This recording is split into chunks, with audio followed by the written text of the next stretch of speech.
జీవితం మీరా జీవితంలో వెలుగు నింపావయా, వ్యర్థముగా ఉన్న జీవితానికి అర్థం చూపావయా. మంచిది. అందరం కూడా దేవుని యొక్క వాక్యాన్ని కొంత సమయం మినిట్ కొరకు సిద్ధపడదాం. కుడి వచ్చిన అందరికి ప్రభునామములో శుభాలు వందనాలు తెలియజేయుచున్నాను. దేవుని యొక్క లేఖనాలను మరికొద్ది నిమిషాలు మనము శ్రద్ధగా వినుడి కొరకు సిద్ధపడదాం. వినుచున్నప్పుడు మన యొక్క బ్రతుకులలో వెలుగు నింపాలని, వినబడిన లేఖనాలు మనమలని పరలోకం కొరకు సిద్ధపరచాలని ఆలోచిద్దాం. ఎందుకంటే సంఘము అంటే యేసుక్రీస్తు వారి శరీరం అని అర్థం. సంఘములో పాలు పంపులు పొందిన మనము, సంఘములో మనము చేయవలసిన పనులు కొన్ని మనం చేయకుండా వెనుకబడి పోవటం వలన దేవుడు మనలను ఎంతగా వృద్ధి చెందించాలో అంతగా వృద్ధి చెందించలేకపోతున్నారు. రెండోది, సంఘములో మెలకువలు కలిగి జీవించాలి. సంఘములో మెలకువలు, ఎందుకు మెలకువలు ఉండాలంటే మనకు దేవుడు ఇవ్వాలనుకున్న ఏ దీవెన మన నుంచి దూరం పోకూడదు. ఎందుకంటే ఈ సంఘానికి సాదృశ్యమైనదే పాత నిబంధన గ్రంథంలో ఉన్నటువంటి ఇశ్రాయేలీయులకు దేవుడు కొన్ని మాటలు చెప్పాడు, కొన్ని పద్ధతులు చెప్పాడు, కొన్ని సూచనలు తెలియజేశాడు. అక్కడ వాళ్ళ విషయములో దేవుడు చాలా కఠినంగా ప్రవర్తించి ఉన్నాడు. ఎందుకంటే మీ అందరికీ ఒక ఎగ్జాంపుల్ చెప్తాను. ఇశ్రాయేలీయులు ఎవరు కూడా విశ్రాంతి దినాన్ని ఆచరించకుండా ఉంటే వాళ్ళను సంఘంలో నుంచి వెలివేయమని చెప్పారు. ఒక రకంగా చెప్పాలంటే భూమి మీద ఊపిరి పీల్చుకోవటానికి వాడు అర్హుడు కాదు. ఎందుకు కాదంటే దేవుడు నిన్ను పిలుచుకున్నాడు కాబట్టి నువ్వు దేవుని చిత్తమును జరిగించకపోతే నీకు భూమి మీద ఉండటానికి అర్హత లేదు. భూమి మీద ఉండటానికి అర్హత లేనివాడు సంఘంలో ఎక్కడ ఉంటాడు? కాబట్టి ఈరోజు వాళ్ళకు తెలియజేసిన మాటలను ఆశ్రయంగా తీసుకొని సంఘంలో ఉన్నటువంటి మన విషయాలను మనం ఆలోచిద్దాం. ఎందుకంటే యేసు ప్రభువారు శరీరధారిగా ఈ భూమి మీద ఉన్నటువంటి దినములలో యేసు ప్రభువారిని చాలా మంది చాలా కుశల ప్రశ్నలు అడిగారు, ఎన్నెన్నో ప్రశ్నలు అడిగారు. ఆయన అడిగిన ప్రశ్నలకు ఆయన సమాధానాలు చెప్పినప్పుడు వాళ్ళు ఏమీ మాట్లాడకుండా ఆయన దగ్గర తల ఉంచుకొని వెళ్ళిపోతూ ఉన్నారు. బాగా అర్థం చేసుకోండి, చాలా జాగ్రత్తగా. దేవుని యొక్క సత్యము మనము వినుచున్నప్పుడు బైబిల్ గ్రంథంలో ఉన్నటువంటి నీతి మనము కలిగి జీవిస్తున్నప్పుడు మనలో గొప్ప కార్యాలు జరుగుతూ ఉంటాయి. ఎందుకంటే గొప్ప కార్యాలు మనం జరిగిస్తూ ఉన్నప్పుడు, గొప్ప మేలులు మనలో జరుగుతున్నప్పుడు మనము అంతకంతకు అభివృద్ధి చెందాలి. క్రైస్తవుడు అభివృద్ధి చెందాలి, క్రైస్తవుడు విస్తరించాలి, క్రైస్తవుడు దేవుని యొక్క మేలులలో ఏది పోగొట్టుకోకుండా అన్నీ పొందుకునేటట్టుగా ఉండాలి. అలా ఉండాలంటే బైబిల్ గ్రంథంలో దేవుడు ఏమంటున్నాడో మనము ఆలోచిద్దాం. కొన్ని విషయాలు జాగ్రత్తగా చెప్తాం. బైబిల్ గ్రంథంలో నుంచి దినమందు యేసు ప్రభువారు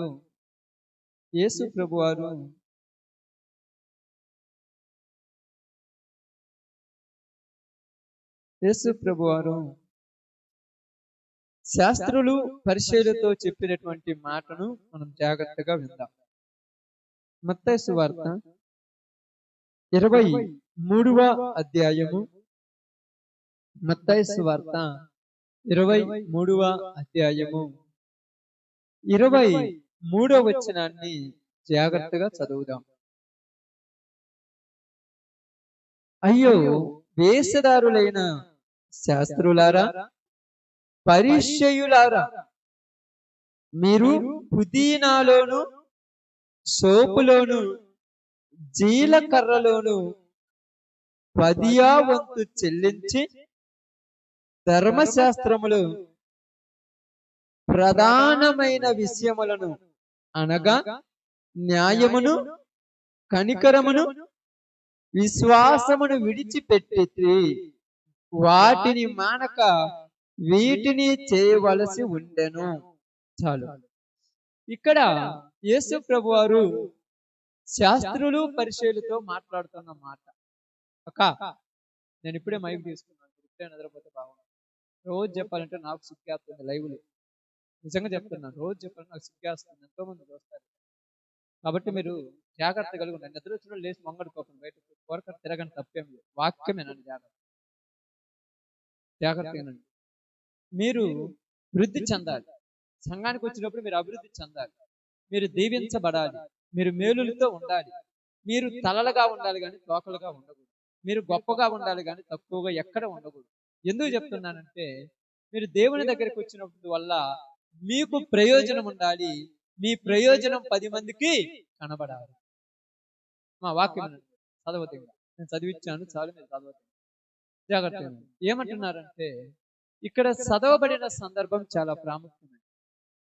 అయ్యో ఏమంటున్నాడు? అయ్యో వేషధారులైన శాస్త్రులారా, పరిచయులారా. అంటే వీళ్ళు ఎవరంట? వేషధారులు. వేషధారులు అంటే వేషము వేసుకున్న వాళ్ళు. ఏ వేషం వేసుకున్నారు?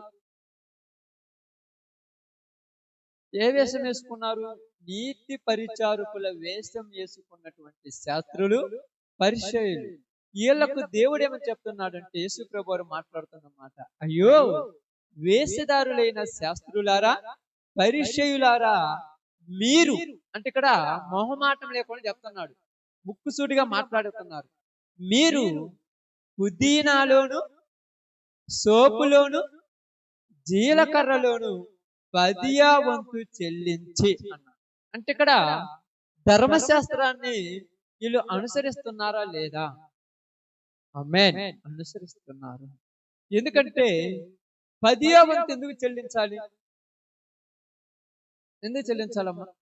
మీకు ఎప్పటికైనా అర్థమైందా? ఆలోచించండి. 10వ వంతు ఎందుకు చెల్లించాలి? చెల్లించాల్సిన అవసరం ఏముంది? మీ మైండ్ లో ఇప్పుడు ఇశ్రాయేలీలు ఉన్నారు. బాగా ఆలోచించాలి. ఎందుకు చెల్లించాలనేది మీకు అర్థం కావట్లేదు చెప్తున్నాను. లేవికాండం రండి. లేవికాండం బాగా వినాలి. 27వ అధ్యాయము. లేవికాండము 27వ అధ్యాయము 30వ వచనాన్ని జాగ్రత్తగా చదువుదాం. సంఘ అభివృద్ధికి ప్రజలు చేయవలసిన పనుల గురించి మాట్లాడుతూ ఉన్నాం.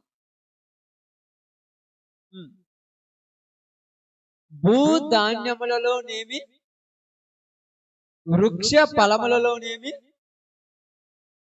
ఏందమ్మా, భూఫలముల అన్నిటిలో 10వ భాగము 10వ వంతు దేవుని సొమ్మది. అది ఎవరిదంట? దేవుని సొమ్ము. దేనిలో? అన్నిటిలో అని మాట్లాడాడు అక్కడ. అది అండర్లైన్ చేసుకోవాలి. అన్నిటిలో అనేది మాట్లాడాడు. ఎందుకు అన్నిటిలో అని మాట్లాడాడంటే, ఇశ్రాయేలీలు చాలా తెలివి కలిగిన వాళ్ళు, వాళ్ళు చాలా జ్ఞానం కలిగిన వాళ్ళు. వాళ్ళు కొన్నిటిలోనే ఇచ్చేసి మిగతా వాటిని వదిలేస్తున్నారు. ఇక్కడ ఏం మాట్లాడుతున్నాడంటే, పుదీనాలోను, సోపులోను, జీలకర్రలోను 10వ వంతు చెల్లించి అన్నాడు. ఇప్పుడు పుదీనా, సోపు, జీలకర్ర, వీటి గురించి మీరు ప్రస్తావన చూడండి. ఇవి ఎలాంటివంటే దేనికి పనికిరానివి, పనికొచ్చాయి కాదు ఇవి. కావాలని చూడండి, మీరు కూరగాయలన్నీ కొంటారు కానీ కరివేపాకు ఊరగా పెట్టుకుని వస్తారు, కొత్తిమీర ఊరగా పెట్టుకుని వస్తారు, ఈ యొక్క మెంతులు, ఆవాలు, సోపు గింజలు అనేది పక్కింటి కాడ అడుక్కుంటారు. ఇశ్రాయేలీలు ఏం చేశారంటే, పనికిరాని వాటిల్లో 10వ వంతు ఇస్తున్నారు, పనికొచ్చే వాటిని పక్కన పెట్టారు. బాగా అర్థం చేసుకోండి. పనికిరానివి, విలువ లేని వాటిలో 10వ వంతు ఇచ్చేస్తున్నారు. విలువైన వాటిలో ఇవ్వట్లా. విలువైనవి ఏంటి అంటే అక్కడ భూఫలములన్నిటిలో.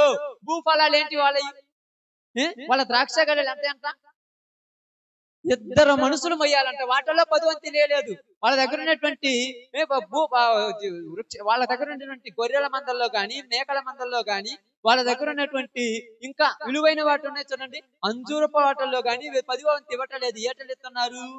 పనికిరాని వాటిల్లో 10వ వంతు ఇచ్చారు. పనికిరాని వాటిలో 10వ వంతు ఎందుకు ఇస్తున్నారు అసలు చెప్పండి? ఎందుకు ఇస్తున్నారని? అమ్మా, ఎందుకు ఇస్తున్నారు పనికిరాని వాటిలో 10వ వంతు?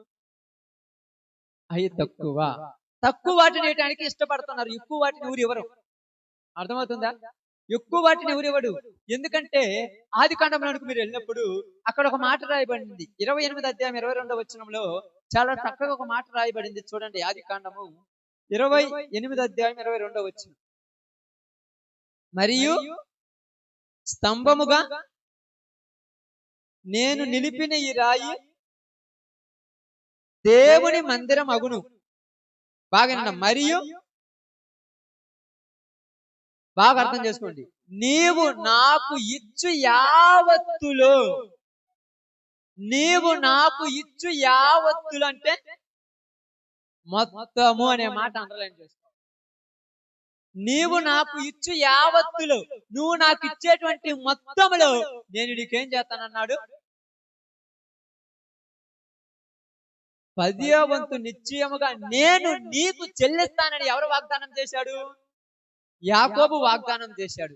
యాకోబు వాగ్దానం చేసిన తర్వాత యాకోబు సంతానముగా ఉన్నటువంటి ఇశ్రాయేలీయులు 12 మంది కొరకు ఏం చెప్పాడంటే, ఇదిగో మీ భూఫలములన్నిటిలో, మీ రాబడి అంతటిలో మీకు వచ్చు ప్రతి దానిలో 10వ వంతు ఎవరిదంట? దేవుని సొమ్మది. అది మనది కాదు, దేవుని సొమ్ము. కాబట్టి ఇక్కడ శాస్త్రులు పరిచయం ఎంత గొప్ప వాళ్ళంటే, పుదీనాలోను, సోపులోను, జీలకర్రలోను, కొత్తిమీరలోను 10వ వంతు ఇవ్వటం ప్రారంభించారు. ఇలా ఇచ్చినప్పుడు వీళ్ళని దేవుడు ఏమన్నాడంటే, వేషధారులారా అన్నాడు. ఊరకనే వేస్తారు అనలేదు. ఎందుకని లేదంటే చూడండి, అక్కడ రాయబడినప్పుడు ఏం మాట్లాడిందంటే, 10వ వంతు చెల్లించి ధర్మశాస్త్రములో ప్రధానమైన విషయములను, ధర్మశాస్త్రంలో ముఖ్యమైన విషయాలు ఉన్నాయి. ఏంటి అవి? నీతి, న్యాయము, కనికరము, విశ్వాసముని విడిచిపెట్టితిరి అన్నాడు. ఏం విడిచిపెట్టారంట? నీతిని విడిచిపెట్టారు. నీతిని విడిచిపెట్టారు, న్యాయముని విడిచిపెట్టారు, విశ్వాసాన్ని విడిచిపెట్టారు. విశ్వాసముని ఎందుకు విడిచిపెట్టారు చెప్పండి? ఇక్కడ విశ్వాసం అంటే అర్థమైంది నమ్మకం. ఇప్పుడు ఏంది? ఏ నమ్మకాన్ని విడిచిపెట్టారు వీళ్ళు? ఏందమ్మా? ఇప్పుడు పుదీనా పనికిరాంది కాబట్టి ఇచ్చేద్దాం, దానివల్ల మనకు నష్టమేమి లేదు. ఇప్పుడు ఎలాంటిది? ద్రాక్ష గలలు గాని భూఫలములు ప్రధానమైనవి ఉన్నాయి చూడు, ఈటనిస్తే ఎక్కువ ఇవ్వాల్సి వస్తుందని మనసు రాలేదంట ఇశ్రాయేలీయులు. అర్థమైంది కదా? బాగా అర్థం చేసుకోండి. ఇచ్చే దగ్గర, ఎందుకంటే దేవుడు ఇక్కడ మాట్లాడే మాట ఏంటంటే, ఇవ్వాలని దేవుడు అడగల. నేను ఏదైనా మిమ్మల్ని అడిగాను అన్నాడు, కానీ నీవే నా దగ్గర వాగ్దానం చేశావు. ఏమని వాగ్దానం చేశాడు యాకోబు? అయ్యా, నేను ఇక్కడ నిలిపినటువంటి ఈ రాయి దేవుని మందిరమగును. నేను తిరిగి వచ్చినప్పుడు నా రాబడి అంతటిలో అన్నాడు, నా రాబడి అంతటిలో 10వ వంతు నీకు చెల్లిస్తానని చెప్పాడు. ఎవరు చెప్పాడు? యాకోబు చెప్పాడు. యాకోబు చెప్పిన తర్వాత ఇశ్రాయేలు ప్రజలకు కూడా దేవుడి వాగ్దానాన్ని పెట్టాడు ధర్మశాస్త్రంలో. ఏమన్నాడంటే, ఇదిగో మీరు మీ భూఫలములలో, మీ పంటలలో మీకు వచ్చే ప్రతి దానిలో రాబడి 10వ వంతు అది మీది కాదు. ఎప్పుడు కాదన్నాడు చూడండి. ఎలాంటిది, ఏ విధంగా మాట్లాడాడు చూద్దాం. ద్వితీయోపదేశకాండము 14వ అధ్యాయము 22వ వచనం.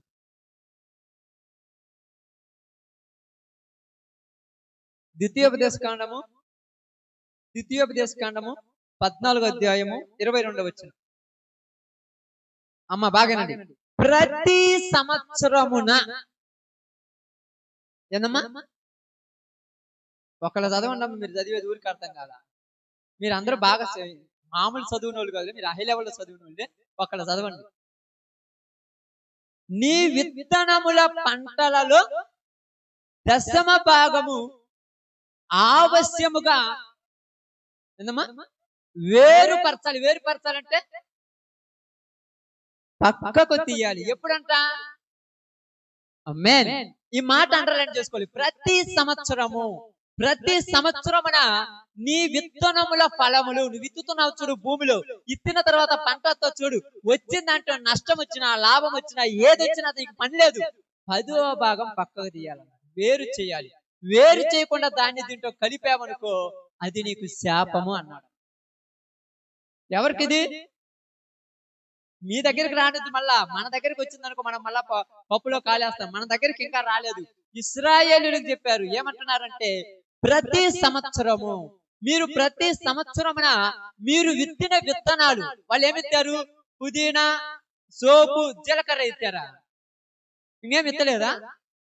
ద్రాక్షాలు ఇచ్చారు, అంజూరపులు ఇచ్చారు, అది మామూలుగా ఏమంటారు చూడండి.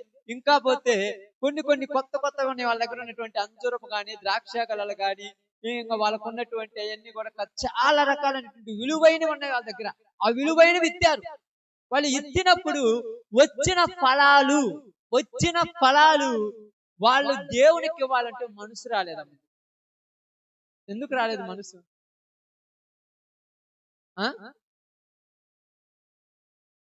మనసు ఎందుకు రాలేదు ఇశ్రాయేలీయులకి? బాగానండి. పుదీనాని ఇవ్వాలంటే చూడండి, పుదీనా కోసిన తర్వాత 4 కట్టలు అయితే 10 రూపాయలు 5 రూపాయలు ఈ రోజుల ప్రకారం చూస్తే, అదే ద్రాక్ష గల ఒక 10 బొంతి ఇవ్వాలంటే 50,000 20,000 తేడిచ్చాను. వాళ్ళ మనసు అది, మన మనసు కాదు. మన గురించి మాట్లాడితే ఇక్కడ ఇశ్రాయేలు గురించి నేను మాట్లాడుతున్నాను. ఈ 10వ వంతు అన్నప్పుడు పెద్ద మొత్తం అనేది కొద్దిగా బాధకరంగా ఉండాలి. ఇప్పుడు పెద్ద మొత్తం ఇచ్చేటప్పుడు బాధ ఉన్నటువంటి వాళ్లకు ఆ పెద్దదానికి 90% ఎక్కువ ఇచ్చాడు. బాగా అర్థం చేసుకోండి. పెద్దదానికి 90% ఎక్కువ. 100 ఇచ్చింది ఎవరు నీకు? ఆ 100లో 10 కదా నువ్వు ఇచ్చేది. 100 ఇవ్వలేదు నువ్వు, 100 ఇచ్చింది ఎవరు? నువ్వు. ఆ 100లో 10 ఇచ్చేది నీవు. 100 ఇచ్చింది దేవుడు, ఆ 100లో 10 ఇచ్చేది నువ్వు. ఇప్పుడు 100 నీకు ఇవ్వాలంటే నీ దేవుడు ఏమన్నాడంటే, నేను ఇతనికి ఎక్కువ ఫలం ఇస్తే ఇప్పుడు దీనిలో నుంచి ఆయన ఇచ్చేది కూడా ఎక్కువ అవుతుంది కదా. 10 రూపాయలు ఇస్తే 1 రూపాయి ఇచ్చినటువంటి మనిషి 1000 రూపాయలు ఇస్తే 100 రూపాయలు ఇస్తాడుగా. ఇప్పుడు దేవుడు కూడా అభివృద్ధి పరచాలని ఆలోచిస్తాడు. ఎప్పుడు తక్కువ చేయాలని ఆలోచించాడు. తన బిడ్డలను వృద్ధిలోనికి తీసుకురావాలని ఆలోచిస్తాడు. అయితే శాస్త్రులు పరిచయులు ఏమి చేయటం ప్రారంభించారంటే, ఇక్కడ కూడా ఒక వ్యత్యాసాలు గుర్తిస్తున్నారు. ఏంటి వ్యత్యాసం అంటే? లెక్క చూస్తున్నారు. ఇక్కడ కూడా లెక్కలు చూస్తున్నారు. లెక్కలు చూడటం కరెక్ట్ అయినా క్రైస్తవుడికి, సారీ ఇశ్రాయేలీయుడికి లెక్కలు చూడొచ్చా? ఎందుకు చూడకూడదు లెక్క? చెప్పాలి మీరు. ఎందుకు చూడకూడదమ్మా? ఇంకా ఎందుకు చూడకూడదు లెక్క? ఆలోచించండి, బాగా ఆలోచించండి. ఎందుకు చూడకూడదంటే, అబ్రహాము ఆ యొక్క సొదొమ గొమొర్రాలో ఉన్నటువంటి ఆ ప్రజల యొక్క రాజుల మీదకి, 5గురు రాజుల మీదకి యుద్ధానికి వెళ్ళినప్పుడు, అయ్యా 5గురు రాజులను వాళ్ళ సైన్యాన్ని ఓడించింది నేను కాదు, నువ్వే. బాగానండి. నేను ఓడించలేదు, నువ్వు ఓడించావు గనుక నా దగ్గర ఉన్నది ఏది ఇచ్చి కూడా నేను సంతృప్తి. ఎందుకంటే నా ప్రాణాన్ని కాపాడావు నువ్వు, నా ఆస్తిని కాపాడావు నువ్వు, నా బంధువులను కాపాడావు నువ్వు, నా సంపదను కాపాడావు నువ్వు. ఇదంతా నువ్వు కాపాడిందే. నువ్వు కాపాడిందంటూ కొంచెం నువ్వు తీసుకొయ్యని మెల్కీసెదెకుకు 10వ వంతు చెల్లించుచున్నాడు. అదే విధంగా యాకోబు ఆ ప్రదేశం నుంచి తన యొక్క మామ దగ్గరికి వెళుతున్నటువంటి ఆ సందర్భంలో ఇప్పుడు యాకోబు దగ్గర ఉన్నదేంటి? ఏముందమ్మా యాకోబు దగ్గర తెలుసా? యాకోబు దగ్గర ప్రాణము, ఒంటి మీద వస్త్రాలు తప్ప ఏమీ లేవు, చేతి కర్ర తప్పక ఏమీ లేదు. ఇప్పుడు అంటున్నాడు, అయ్యా మరలా నేను తిరిగి వస్తాను. నమ్మకం, అదే నమ్మకం. నేను తిరిగి వచ్చేటప్పుడు నువ్వు నాకు ఎంత ఇస్తావో దాని అంతటిలో నేను నీకు 10వ వంతు ఇస్తానని యాకోబు వాగ్దానం చేశాడు. ఇప్పుడు తిరిగి వచ్చేటప్పుడు యాకోబు దగ్గర ఏమున్నాయి? ఎంత ఉందమ్మా చెప్పండి. ఎంత ఉంది చెప్పండి, మీకు అర్థమైతే. కుప్పలు ఉన్నాయా? గొర్రెల మందలు ఉన్నాయా? ఎడ్ల మందలు ఉన్నాయా? జీవాలు ఉన్నాయా? తిరిగి వస్తున్న యాకోబు ఏమైపోయాడంటే, నీ అన్న నీ మీదకి నిన్ను చంపడానికి వస్తున్నాడని వెంటనే చెప్పగానే ఇప్పుడు వీటిని భాగాలు భాగాలు చేసి అన్నకు కానుక పంపిస్తున్నాడు. అన్నకు కానుక పంపిస్తున్నాడు. బాగానండి. అన్నకు కానుక పంపిస్తున్నప్పుడు ఆ రాత్రి అతడు అక్కడ పడుకొని అతడు రాత్రి దేవుడితో ప్రార్థన చేస్తున్నాడు, పెనుగులాడుతున్నాడు. ఒంటరి వాడే రాయబడి ఉన్నది అక్కడ. అతడు ఒంటరిగా ఉండి దేవుని ప్రార్థన చేస్తూ, నువ్వు నన్ను ఆశీర్వదిస్తేనే గాని నేను నిన్ను వదిలిపెట్టను, తెల్లవారుచున్నది పంపేను అనగానే, నువ్వు నన్ను ఆశీర్వదించాలన్నాడు. ఇప్పుడు ఆశీర్వాదం ఏంది? మళ్ళా ఆశీర్వాదం ఏందక్క? బాగా వినాలి. ఆశీర్వాదం ఏంది? ఇప్పుడు యాకోబుకి ఏమి లేకుండా ఉంది? భార్యలు ఉన్నారు, పిల్లలు ఉన్నారు, సంపద ఉంది, ఆస్తి ఉంది, ఐశ్వర్యం ఉంది, మొత్తాన్ని తీసుకొచ్చాడు. వాటిల్లో ఏది కూడా ఇప్పుడు గుర్తురాలా? ప్రాణం మాత్రమే గుర్తొచ్చింది. అంటే అయ్యా, నువ్వు నన్ను క్షేమముగా తీసుకొని వచ్చావు. ఇప్పుడు నేను మరలా నా తండ్రి ఇంటికి వెళ్ళాలంటే నా అన్న చేతిలో నా ప్రాణం తునాతునకలైపోతుంది కనుక నీవు నన్ను ఆశీర్వదించు అన్న. ఏమని ఆశీర్వదించాలి ఇప్పుడు యాకోబుని దేవుడు? ఏమని ఆశీర్వదించాలక్క?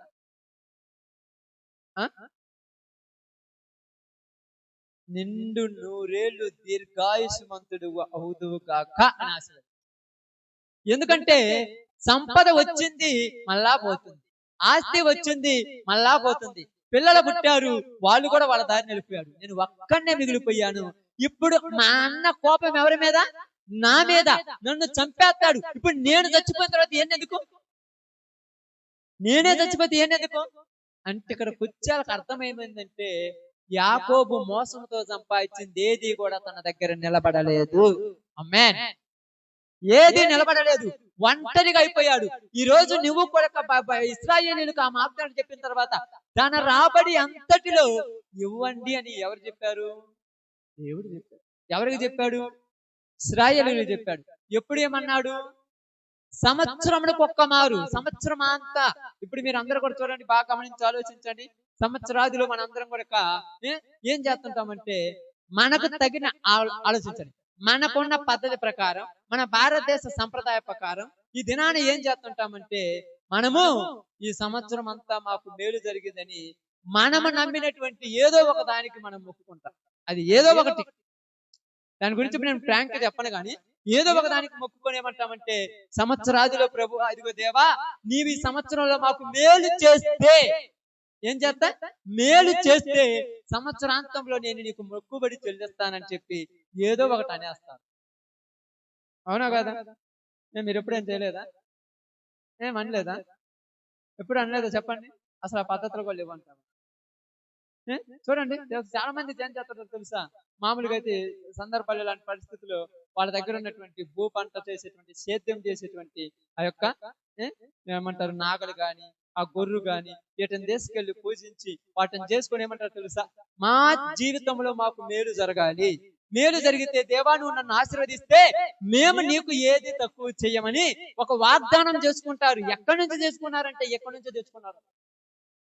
వాళ్ళకి అర్థం కాలేదు. మనమేమంటామంటే ఇది మా సంప్రదాయం అంటే సంప్రదాయమా గింప్రదాయమా?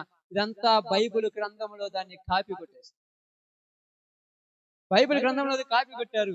ఇప్పుడు వాళ్లకు ఇశ్రాయేలీయులు ఏం చేసేవాళ్ళంటే తూచా తప్పకుండా పాటించాలి. ఏది మిస్ అయినా ఏమవుద్ది చెప్పండి అమ్మా, ఏమవుద్ది? ఏది మిస్ అయినా కూడా, ఏది తగ్గుకొని ఏమవుద్ది? ప్రాణాలు పోతాయి. అప్పుడప్పుడు చాలా మంది ఏమంటారు తెలుసా? ఇదిగో నువ్వు అనుకున్నది చెయ్యలేదు కనుక ఈ గండం తప్పి నువ్వు ఈసారి అనుకున్నది చెయ్యి, లేకపోతే ఈసారి మాత్రం ప్రాణాలు నిలబడదు. ఏమనుకున్నావు ఒకసారి గుర్తు తెచ్చుకోమంటారు. ఏదో అనుకున్నాను, ఇప్పుడు అనుకున్నాను, ఏదో అనుకున్నాను, అమ్మో ఇది చేయలేదు అందుకే తప్పి. ఇప్పుడు అప్పు తెచ్చైనా చేస్తారు. అదేదో ఒకటి అప్పు తెచ్చేసైనా 100 మందికి అన్నదానం చేస్తాను అనుకున్నాను ఈ సంవత్సరంలో, 1000 మందికి నేను ఏదో పంచుతాను అనుకున్నారు బట్టలు, నేను 1,00,000 మందికి నేను ఇది చేస్తాను అనుకున్నాను, 10 మంది ఏదో సన్యాసులు అంటున్న వాళ్ళు వాళ్ళందరం తీసుకుని వచ్చి వాళ్ళకు భోజనం పెడతాను, ఇంట్లో కడుగు అంటాను అనుకున్నాను. ఇది చేయలేదు కనుక అందుకే మా ఇంటికి కీడు మీద కీడు వస్తుంది. 10 మంది ముత్తైదువులను తీసుకొచ్చి చేయి కడిగిస్తాను, ఏదో ఒకటి అనుకుంటారు. ఇది చేయలేదు కనుక అంటుందని వెంటనే చేసేస్తారు. ఎందుకు? భయం. ఏమొచ్చింది? గండం వచ్చినప్పుడు భయం, ప్రమాదం వచ్చినప్పుడు భయం. ఇశ్రాయేలుడికి ఇలాంటి ప్రమాదం రాకముందే ముందే హెచ్చరిస్తున్నాడు దేవుడు. నీ రాబడి అంతటిలో, నీ భూఫలములంతటిలో నీవు దేవునికి చెల్లించాలి. నిజంగా నేను ఈ బైబిల్ గ్రంథాన్ని చిన్నగా చదువుతూ వస్తూ ఉన్నప్పుడు ఈ విషయాన్ని నేను చూసినప్పుడు అర్థమైంది, అసలుకి ఇశ్రాయేలుడికి 3 పంటలేనా, ఇంకేం పంటలు ఏమన్నా ఉన్నాయా లేవో అని ఆలోచన వచ్చేసింది నాకు అప్పుడు. ఈ 3 పంటలు ఎందుకు వచ్చాయంటే మనలో కూడా ఇదాంటిదే. ఇశ్రాయేలీయులు తత్వమే చాలా మందిలో వచ్చేది. ఏం చేస్తారంటే చిన్న దానిలో నుంచే పైకి వచ్చేస్తారు. గొప్ప పెద్దవి మనకు వద్దు. చిన్న దాంట్లోనే మనం గొప్పగా ఉండాలి, పెద్ద దాంట్లో గొప్పగా ఉండకూడదు కదా. పెద్దగా ఉంటే గొప్ప ఉంటారా? చిన్న చిన్న దాంట్లోనే ఆలోచిస్తుంటారు అంతే. వీటన్నిటిని ఎందుకు ఇస్తారు? పనికి రాని ఎవరికి ఇచ్చేస్తున్నారు? పనికొచ్చేది. పనికి రాని దేవుడికి, పనికొచ్చే ఏమి దేవుడికి ఎవరు ఇస్తారక్క? పనికి రాని కావాలని చూడండి. ఇప్పుడు మనకి ఎగ్జాంపుల్ చెప్తున్నాను నేను. వాటన్నిటి పనికి రానిది ఏంటంటే ఏం చెప్పండి? పనికి రానిది ఏంటి దేవుడికి ఇచ్చేది? మనం ఈ రోజు చాలా మంది పనికి రాని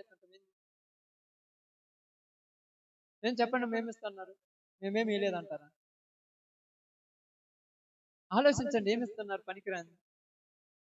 అక్క ఇప్పుడు జాగ్రత్తగానండి, మా వాళ్ళందరూ కూడా బాగా పనికిరాని ఏమిస్తున్నారు దేవునికి? పనికిరాని ఏమిస్తున్నారు చెప్పమంటవా?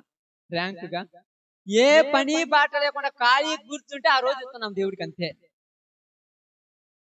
ఖాళీగా ఉంటే దేవుడికి ఇచ్చేద్దాం, ఖాళీ లేకపోతే ఇస్తావా? వాళ్లకు మనకి ఏమైనా తేడా ఉందా? అందుకే నువ్వు ఎంత చేసినా కూడా చివరికి వచ్చాక నీ జీవితంలో వృద్ధి లేదు. ఎంతైనా చెయ్యి, చివరికి వచ్చాక నీ మనసులో కుదార్తత లేదు, సంతోషం లేదు, ఆనందం లేదు, నెమ్మది లేదు. సంవత్సరాది మొదలుకొని సంవత్సరాంతం వరకు నీ మీద దేవుడికి అనుదృష్టి లేదు. ఎందుకు లేదంటే వాళ్ళు పనికిరాని పుదీనా, కొత్తిమీర, సోపు ఇచ్చినట్టుగానే మనం పనికిరాని దినాలను దేవుడికి ఇచ్చేస్తాం. విలువైన దినం ఊరికే ఇస్తారా? విలువైన దినం అంటే ఏంది? మీకు విలువైన దినం అంటే ఏంది? మీకు విలువైన దినం అంటే ఏంది? మునుంగ పనులున్న దినాలు విలువైన దినాలు. మునుంగ పనులు అంటే అసలు క్షణం కూడా తీరకూడదు ఆ రోజు. ఖాళీగా బోవ తింటానికి కూడా తీరకూడదు కదక్క.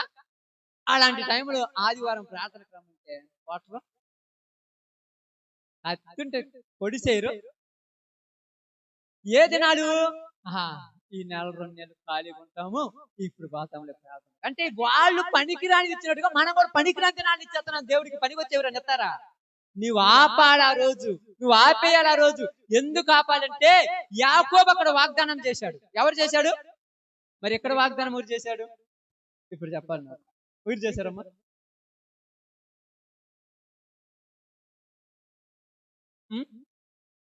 ఎవరు చేశారు వాగ్దానం?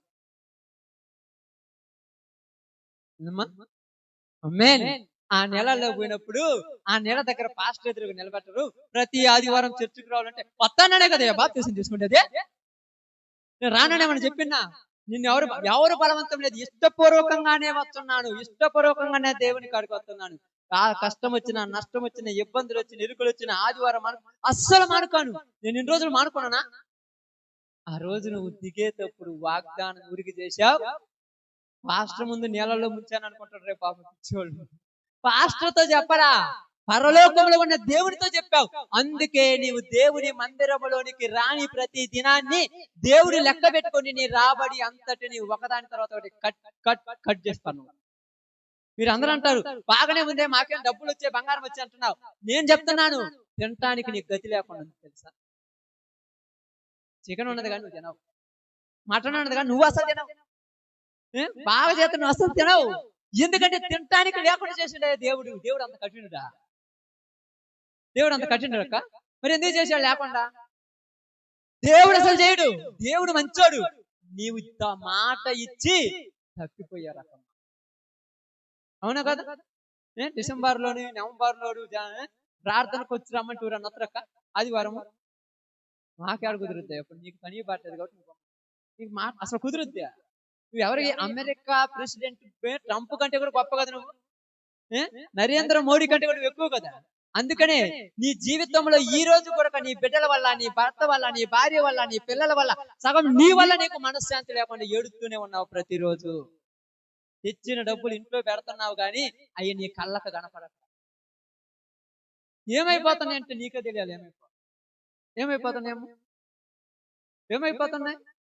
సంవత్సరాది మొదలుకొని సంవత్సరాంతం వరకు ఎవరి మీద ఉండాలి కను దృష్టి? ఇశ్రాయేలీయులు మీ మీద ఉండాలంటే ఇప్పుడు దేవుడి కను దృష్టి నీ మీద లేదు కనుక నీ దగ్గర ఉన్నటువంటి జీవితం అంతా కూడా దేవుడి నాశనానికి అప్పగింది. చాలా మంది చాలా టెన్షన్ ఉంటారు. ఏం టెన్షన్ నాకు అర్థం కాలేదు. ఎందుకని ఏమన్నారు తెలుసా?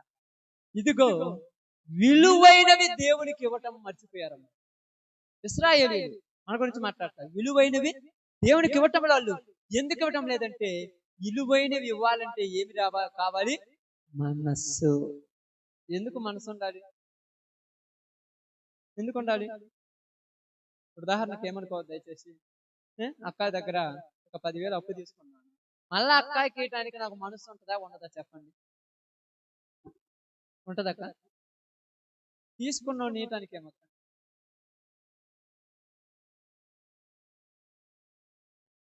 ఇచ్చేటప్పుడు మొఖాలు కావు, ముక్కులు కావు. అడిగిన మనకు పోయి ఇచ్చిన వాళ్ళు రోజు అడుగుతున్నావు నాన్న. ఏంటి అసలు తీసుకునేటప్పుడు ఇచ్చేటప్పుడు ఈ మనసు ఎందుకు కూడదంటే, నీకు ఇంకొకసారి పుట్టవు అని అర్థం. ఇప్పుడు దేవుడి దగ్గర కూడా మనుషులకు ఇలాంటి ముఖాలు కావట్లా, ముక్కు కాకుండా ముఖాలు కాకుండా చేదరించుకుంటుంటే దేవుడి ఇళ్ళ నుంచి ఆశీర్వాదాలు తీసి పక్కన పెట్టేస్తాం. మనమేమనుకుంటున్నామంటే, ఏందన్నా నేను రోజు ప్రార్థన చేసుకుంటుంటే ఏంది నాకేంది మా ఇంట్లో మేలు జరుగుతుంది, ధ్యానం జరుగుతుంది, నీ జీవితంలో సంతృప్తి ఎక్కడ ఉంటది? అందుకని ఇశ్రాయేలుతో అన్నాడు, నీవు విలువైన వాటిని పక్కన పెట్టి. ఏటిని పక్కన పెట్టారు? విలువైనవి. అందుకేమన్నాడు? ధర్మశాస్త్రంలో ప్రాముఖ్యమైనవి విలువైన వాటిని పక్కన పెట్టి విలువ లేనివి తెచ్చారు. అవునా కదా? విలువ లేనివి తెచ్చారు. ఎందుకు విలువ లేనివి తెస్తారంటే విలువ లేని వాళ్ళు అని చెప్పారు. అవునా కదక్క? విలువ లేని వాళ్ళ విలువ ఉన్న వాళ్ళ? విలువ లేనోళ్ళు ఇలువ లేనట్టుగానే ఉంటారు. ఇలువ ఉన్నోళ్ళు ఇలువ ఉన్నట్టుగా ఉంటారు. కాబట్టి ఇశ్రాయేలీయులు ఇలా తెచ్చి వేస్తున్నప్పుడు ఏమన్నా తెలుసా? ప్రతి సంవత్సరం అలా ఇవ్వాలంటే వాళ్ళకి ఏముంటది? చెప్పండి, ఏముంది వాళ్ళకు? వాళ్ళ కట్టడా. ప్రతి సంవత్సరం అలా చేయడం అంటే కష్టమా కాదు? ప్రతి సంవత్సరం చేయాలంటే కష్టమా కాదు? మీకు తెలుసో తెలియదు, పోసే కొన్ని ఏమవుతాయి, కొన్ని బాగా పెరుగుతుంటాయి. మల్లె మొక్కలు, చెట్టు మొక్కలు అవన్నీ పోతుంటారు పోసే తేలికి. అలాగే దేవుడు కూడా ఇశ్రాయేలును అభివృద్ధి పరచాలి, ఆశీర్వదించాలని వాళ్ళని అడుగుతున్నాడు. ఎందుకంటే ఇవి ఎందుకని అన్నప్పుడు ఏమన్నాడంటే చూడండి, బైబిల్ గ్రంథంలో నుంచి సంఖ్యాకాండము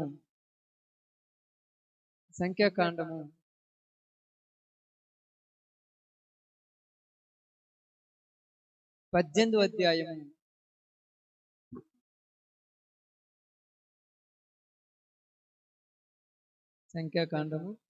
18వ అధ్యాయం. జాగ్రత్త చూసారా? 21 నుంచి జాగ్రత్తగా చదువుదాం. 21 నుంచి. ఇదిగో లేవీయుడు చేయు సేవకు అనగా ప్రత్యక్షపు గుడారం యొక్క సేవకు నేను ఇశ్రాయేలీయుల యొక్క దశమ భాగములన్నిటినీ వారికి స్వాస్థ్యముగా ఇచ్చి తిని. చూడండి, ఇశ్రాయేలీయులు పాపము తగిలి చావకుండునట్లు వారిక మీదట ప్రత్యక్షపు గుడారమునకు రాకూడదు. ఏమంటున్నారు ఇక్కడ? లేవీయులు చేయు సేవకు. ఎవరు చేసే సేవకి? ఎందుకు చేస్తున్నారు లేవీయులు సేవ? దేనికోసమంట? ఇశ్రాయేలీయులు పాపము తగిలి చావకుండానట్లు వారు ఇక మీదట ప్రత్యక్షపు గుడారమునకు రాకూడదు. అయితే లేవీయులు ప్రత్యక్షపు గుడారం యొక్క సేవ చేసి వారు సేవలోని దోషములకు తామే ఉత్తరవాదులై ఉందురు. ఇశ్రాయేలీయుల మధ్యను వారికి స్వాస్థ్యమేమీ ఉండదు. ఇది మీ తరతరములకు నిత్యమైన కట్టడా. అయితే ఇశ్రాయేలీయులు యెహోవాకు ప్రతిష్టార్పణగా అర్పించు దశమ భాగములను నేను లేవీయులకు స్వాస్థ్యముగా ఇచ్చి తిని, అందుచేతను వారు ఇశ్రాయేలీయుల మధ్య స్వాస్థ్యమును సంపాదించకూడదని వారితో చెప్పేదని. ఎవరి కోసం అంటది? ఇశ్రాయేలీయులైన మీరు ఇచ్చిన 10వ వంతు ఎవరిదంట? లేవీయులది అన్నాడు. ఎందుకు లేవీయులకి ఇచ్చాడు? బాగా ఆలోచించాలి. ఎందుకు ఇచ్చారు? చదివింది మీకు ఎక్కువ శాతం అర్థం కాకపోయిండొచ్చు. ఎందుకు ఇచ్చారంటమ్మా? ఎందుకు ఇచ్చారంటే ఇశ్రాయేలీయులు పాపం చేశారు. బాగానే పాపం చేసినప్పుడు బలి అర్పించాలి. పాప పరిహారార్థ బలి అని ఉంది. ఈ బలి అర్పించడానికి ఇశ్రాయేలీయులు ప్రత్యక్షపు గుడారంలోనికి వచ్చేస్తున్నారు. ఎక్కడికి? ప్రత్యక్షపు గుడారంలోనికి వచ్చేస్తున్నారు. ఈ గుడారంలోనికి వచ్చిన ప్రతి వాడు పాపం ఉంటే అక్కడే చచ్చిపోతాడు. పాపం చేసినాడు ప్రత్యక్షపు గుడారంలోనికి వచ్చి ఏమవుతున్నాడు? చనిపోతున్నాడు. కాబట్టి ఎవరు కూడా ప్రత్యక్షపు గుడారంలోనికి పోవటానికి భయపడుతున్నారు. ఇప్పుడు ఎవరు ప్రత్యక్షపు గుడారంలోనికి పోవాలి? మా పాపముల కొరకు ఎవరు ఆ పాప పరిహారార్థ బలిగా ఇవ్వాలి అన్నప్పుడు దేవుడు ఏమన్నాడంటే ఎవరు వస్తారు దీని కొరకు? ఎవరు వస్తాడు అని అడిగాడు. ఎవరు వస్తారు అన్నప్పుడు ఎవరు రావాలి? చెప్పండి, ఎవరు రావాలి? ఇంకా ఎవరు రావాలి? వచ్చే వాళ్ళకి ఏమి కండిషన్స్ పెట్టాడు ఇక్కడ? అమ్మా, వచ్చే వాళ్ళకి ఏమి కండిషన్స్ ఉన్నాయి ఇక్కడ? పాపములు ఉండకూడదు మీరు. రెండోది ఏం పెట్టారు? రెండోది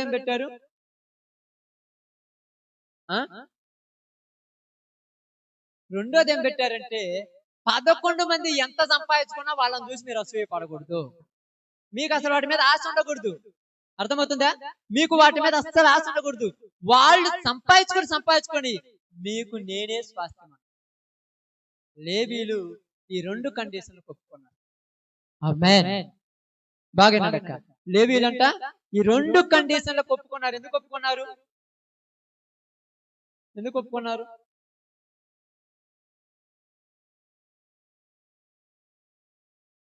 ఎందుకు ఒప్పుకున్నారంటే అబ్రహాము తన యొక్క మెల్కిసెదెకు ఆ యొక్క అర్పణ అంటే దశమ భాగాలు ఇస్తున్నప్పుడు అప్పుడు తన పితరుల గర్భంలో లేవి ఉండినట్టుగా బైబిల్ మనకు తెలియజేస్తుంది. ఆ సందర్భంలో ఆయన గుర్తుపెట్టుకొని ఆయనకి ఇచ్చాడని చెప్తుంది.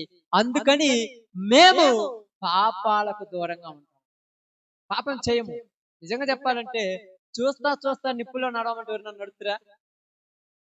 ఎందుకు నడవరు? కాలుద్దని తెలిసినా నడవాలి. అందరిలాగా ఏళ్ళకేముంటాయి? కోరికలు ఉంటాయి. అందరిలాగా ఏళ్ళకు ఆశలు ఉంటాయి. అందరిలాగా వీళ్ళు సంపాదించుకోవాలన్నది, అందరిలాగా ఏళ్ళకు తాగాలి, తినాలి, చెయ్యాలన్నది. కానీ ఇప్పుడు వీళ్ళకి ఏమాటం వచ్చింది? కట్టడా. మేము ఒకవేళ పాపం చేసి ప్రత్యక్షపు గుడారంలోనికి పోతే అక్కడ మాకేమవుతుంది? చావు వస్తుంది. కాబట్టి మేము చేయకూడదు. రెండోది, మిగతా వాళ్ళ కోసం వీళ్ళు ప్రార్థన చేయాలి. బాగా నడక. వీళ్ళ కోసము మిగతా వాళ్ళ కోసం వీళ్ళు ప్రార్థన చేయాలంట. వాళ్ళకు బాగా లేకపోతే, వాళ్ళకి ఇబ్బందులు వస్తే, వాళ్ళకి సమస్యలు వస్తే వీళ్ళు ప్రార్థన చేయాలి. వీళ్ళు ఏది కూడా సంపాదించుకోకూడదంట. మొత్తము వాళ్ళదే మాది అనుకోవాలి. అందుకే వీళ్ళకి స్వాస్థ్యం ఏమీ ఇవ్వలేదు. వీళ్ళ స్వాస్థ్యం ఎవరు? దేవుడే వీళ్ళకి స్వాస్థ్యము. కాబట్టి ఇప్పుడు వాళ్ళు పాపం చేస్తే ఇప్పుడు వీళ్ళు పుట్టి ఆ యొక్క ఎద్దును గాని, మేకను గాని, గొర్రె పిల్లను గాని తీసుకొని వీళ్ళు వెళ్ళాలి ప్రత్యక్ష గుడారంలోనికి. వీళ్ళల్లో తప్పు చేసి ఉంటే లోపల పోతే వీళ్ళు ఏమవుతారు? సత్తామని తెలిసి కూడా పోతున్న వాళ్ళకు వీళ్ళు దశమ భాగం ఇవ్వాలని దేవుడు కనిపిస్తుంది. అదే మీరొస్తే మీరు చచ్చిపోతారు. కానీ మీకోసం, మీకు ప్రతిగా, ఎవరికి ప్రతిగా? ఇశ్రాయేలీయులైన మీకు ప్రతిగా వాళ్ళు వస్తారు. ఆమేన్. బాగా ఇశ్రాయేలీయులైన మీకు ప్రతిగా వీళ్ళు వస్తున్నారు కనుక, మీ ప్రాణాలు వాళ్ళు కాపాడుతున్నారు కనుక మీ రాబడిలో వాళ్ళకి ఎంత కండిషన్ తెలుసా? ప్రాణాలకు తెగించి ఎవరు కాపాడుతున్నారు? ఈ రోజులలో చాలా మంది ఉద్యోగాలు చేస్తుంటారు, మీకు తెలిసి తెలియదు. కరెంట్, ఎలక్ట్రీషియన్ ఉద్యోగం, పెద్ద పెద్ద లైన్ల మీద ఎక్కుతుంటారు, తిరుగుతుంటారు. మీరు ఆ ప్రాంతాలకు వెళ్ళి చూసినప్పుడు పెద్ద పెద్ద ఎత్తు స్తంభాలు ఉంటాయి, వాటి మీద లైన్లు లాగుతుంటారు. వాళ్ళకి జీతాలు ఎంత ఉంటాయో తెలుసా? 2 లక్షలు 3 లక్షలు కాకుండా. మనమంటాం ఇంత జీతమా అంట. వాళ్ళు దేంతో చెలగాటమాడుతున్నారు? ఏ మాత్రం మిస్టేక్ అయితే తొనకలు కూడా మిగల. మనం ఇంత అంటాం, మరి నువ్వు పోయి చెయ్యి. ఆఫ్టర్ ఆల్ నీ యొక్క బోరు దగ్గర ఒక ఉయిరు తెగిపోతే నువ్వు అతికించుకోకుండా ఒక 500 ఇచ్చి కలుసుకో. ఎందుకు? ప్రాణం భయం. ఇప్పుడు ప్రాణాలకు తెగించి ఇశ్రాయేలీయులకు ఈ లేవీయులు వత్తాసు పలుకుతున్నారు, మేముంటామయ్యా వాళ్ళ పక్షాన, వాళ్ళ తప్పుల కొరకు మేము వచ్చి ప్రాయశ్చిత్త బలి అర్పిస్తాము, మేము అర్పించినప్పుడు వాళ్ళ పాపాలు మీరు క్షమించాయి అన్నారు. ఒకవేళ మీరు అర్పించేటప్పుడు మీలో తప్పులుంటే మిమ్మల్ని చంపేస్తాను, తప్పులుంటే మిమ్మల్ని చంపేస్తాను అన్నారు. ఒప్పుకున్నారా? ఒప్పుకోలేదా?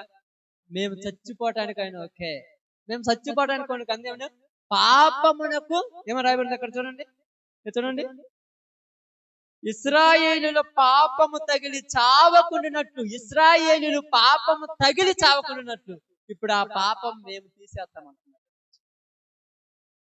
ఎందుకు పాపం తగిలి చేస్తారు? పాపము కలిగిన ఇశ్రాయేలులు ప్రత్యక్ష గుడారంలో పోతే దేవుడు ఏం చేస్తాడు? చంపేస్తాడు. చంపేస్తాడు కాబట్టి ఇప్పుడు మీరు వచ్చినప్పుడు మీలో పాపం మిమ్మల్ని చంపుతామన్నా మేము చచ్చిపోవడానికి రెడీ. ప్రాణపాయ పరిస్థితి. ఇప్పుడు ఏమన్నాడు తెలుసా? ఈ స్వాస్థ్యం మీరు వాళ్ళకు ఇవ్వాలన్నప్పుడు వీళ్ళందరూ ఒప్పుకున్నటువంటి వీళ్ళు యేసు ప్రభు కాలానికి వచ్చాక ఎలా మారిపోయారంటే, ప్రాముఖ్యమైన వాటిని పక్కన పెట్టి ప్రాముఖ్యం లేని వాటిని తేవటం ప్రారంభించారు. యేసు ప్రభు కాలానికి వచ్చే మారిపోతారు కదా జనాలు, బుద్ధులు మారుతాయి కదమ్మా. మీకు కూడా తెలుసు తెలియదు, మీకు కూడా బుద్ధులు మారిపోతుంటాయి, మనకు కూడా అప్పుడప్పుడు మారిపోతుంటాయి. చిన్న దాని దగ్గర ఒక రకం ఉంటాం, పెద్ద దాని దగ్గర ఒక రకం ఉంటాం. అప్పుడు మీకు చాలా చెప్తాను, పక్కన వాళ్ళ పనులప్పుడు అందరికి పోతే చెప్తాం శుద్ధులు ఏమి రావచ్చు కదమ్మా, మానుకోవచ్చు కాదు అని. నీ పని వచ్చినప్పుడు శుద్ధి చెప్పడానికి నీకు కుదరదు. సూక్తులు చెప్పడానికే, చేయటానికి కాదు వీళ్ళకి మనుషులకి. మనం అంటాము, నేను నువ్వు కొద్ది ఒప్పుకుంటావు, నాకు రాని చూద్దామంటావు, నీకు ఖచ్చితంగా వస్తుంది ఆ రోజు. నువ్వు కారణాలు చెప్తావు, కారణాలు చెప్పి నువ్వు దేవుడికి పనికి రావు. ఎందుకు చెప్పండి? బైబిల్ గుర్తురావాలి మీకు అంతనే. ఆమేన్. ఒకడేం చెప్పాడు? నేను ఎద్దులు కొన్నాను అన్నాడు. ఇంకొకడేం చెప్పాడు? నేను పొలం కొన్నాడు. ఇంకొకడేం చెప్పాడు? నేను పెళ్లి చేసుకున్నాను అన్నాడు. ఎవరు కుదురుద్ది? ఇప్పుడు ఏం కారణాలు చెప్తారక్క మీరు? మీరు చెప్పే కారణాలా లేకపోతే నిజాలా? ఈరోజు దేవుని మందిరానికి వచ్చేటప్పుడు చెప్పేది కారణమా నిజమా? మీరు వద్దాం అనుకున్నా కానీ ముఖ్యమైన పని అంటే దేవుడి కంటే ముఖ్యమా? దేవుడి కంటే ముఖ్యమక్క? నిజంగా చెప్పండి, దేవుడి కంటే ముఖ్యమా? ఎందుకు దేవుడి కంటే ముఖ్యంగా చెప్పండి, నాకు ఒక మాట చెప్పేస్తే మనం ముందుకు పోదాం. ఎందుకు దేవుడి కంటే ముఖ్యం కాదు? ఎందుకమ్మా?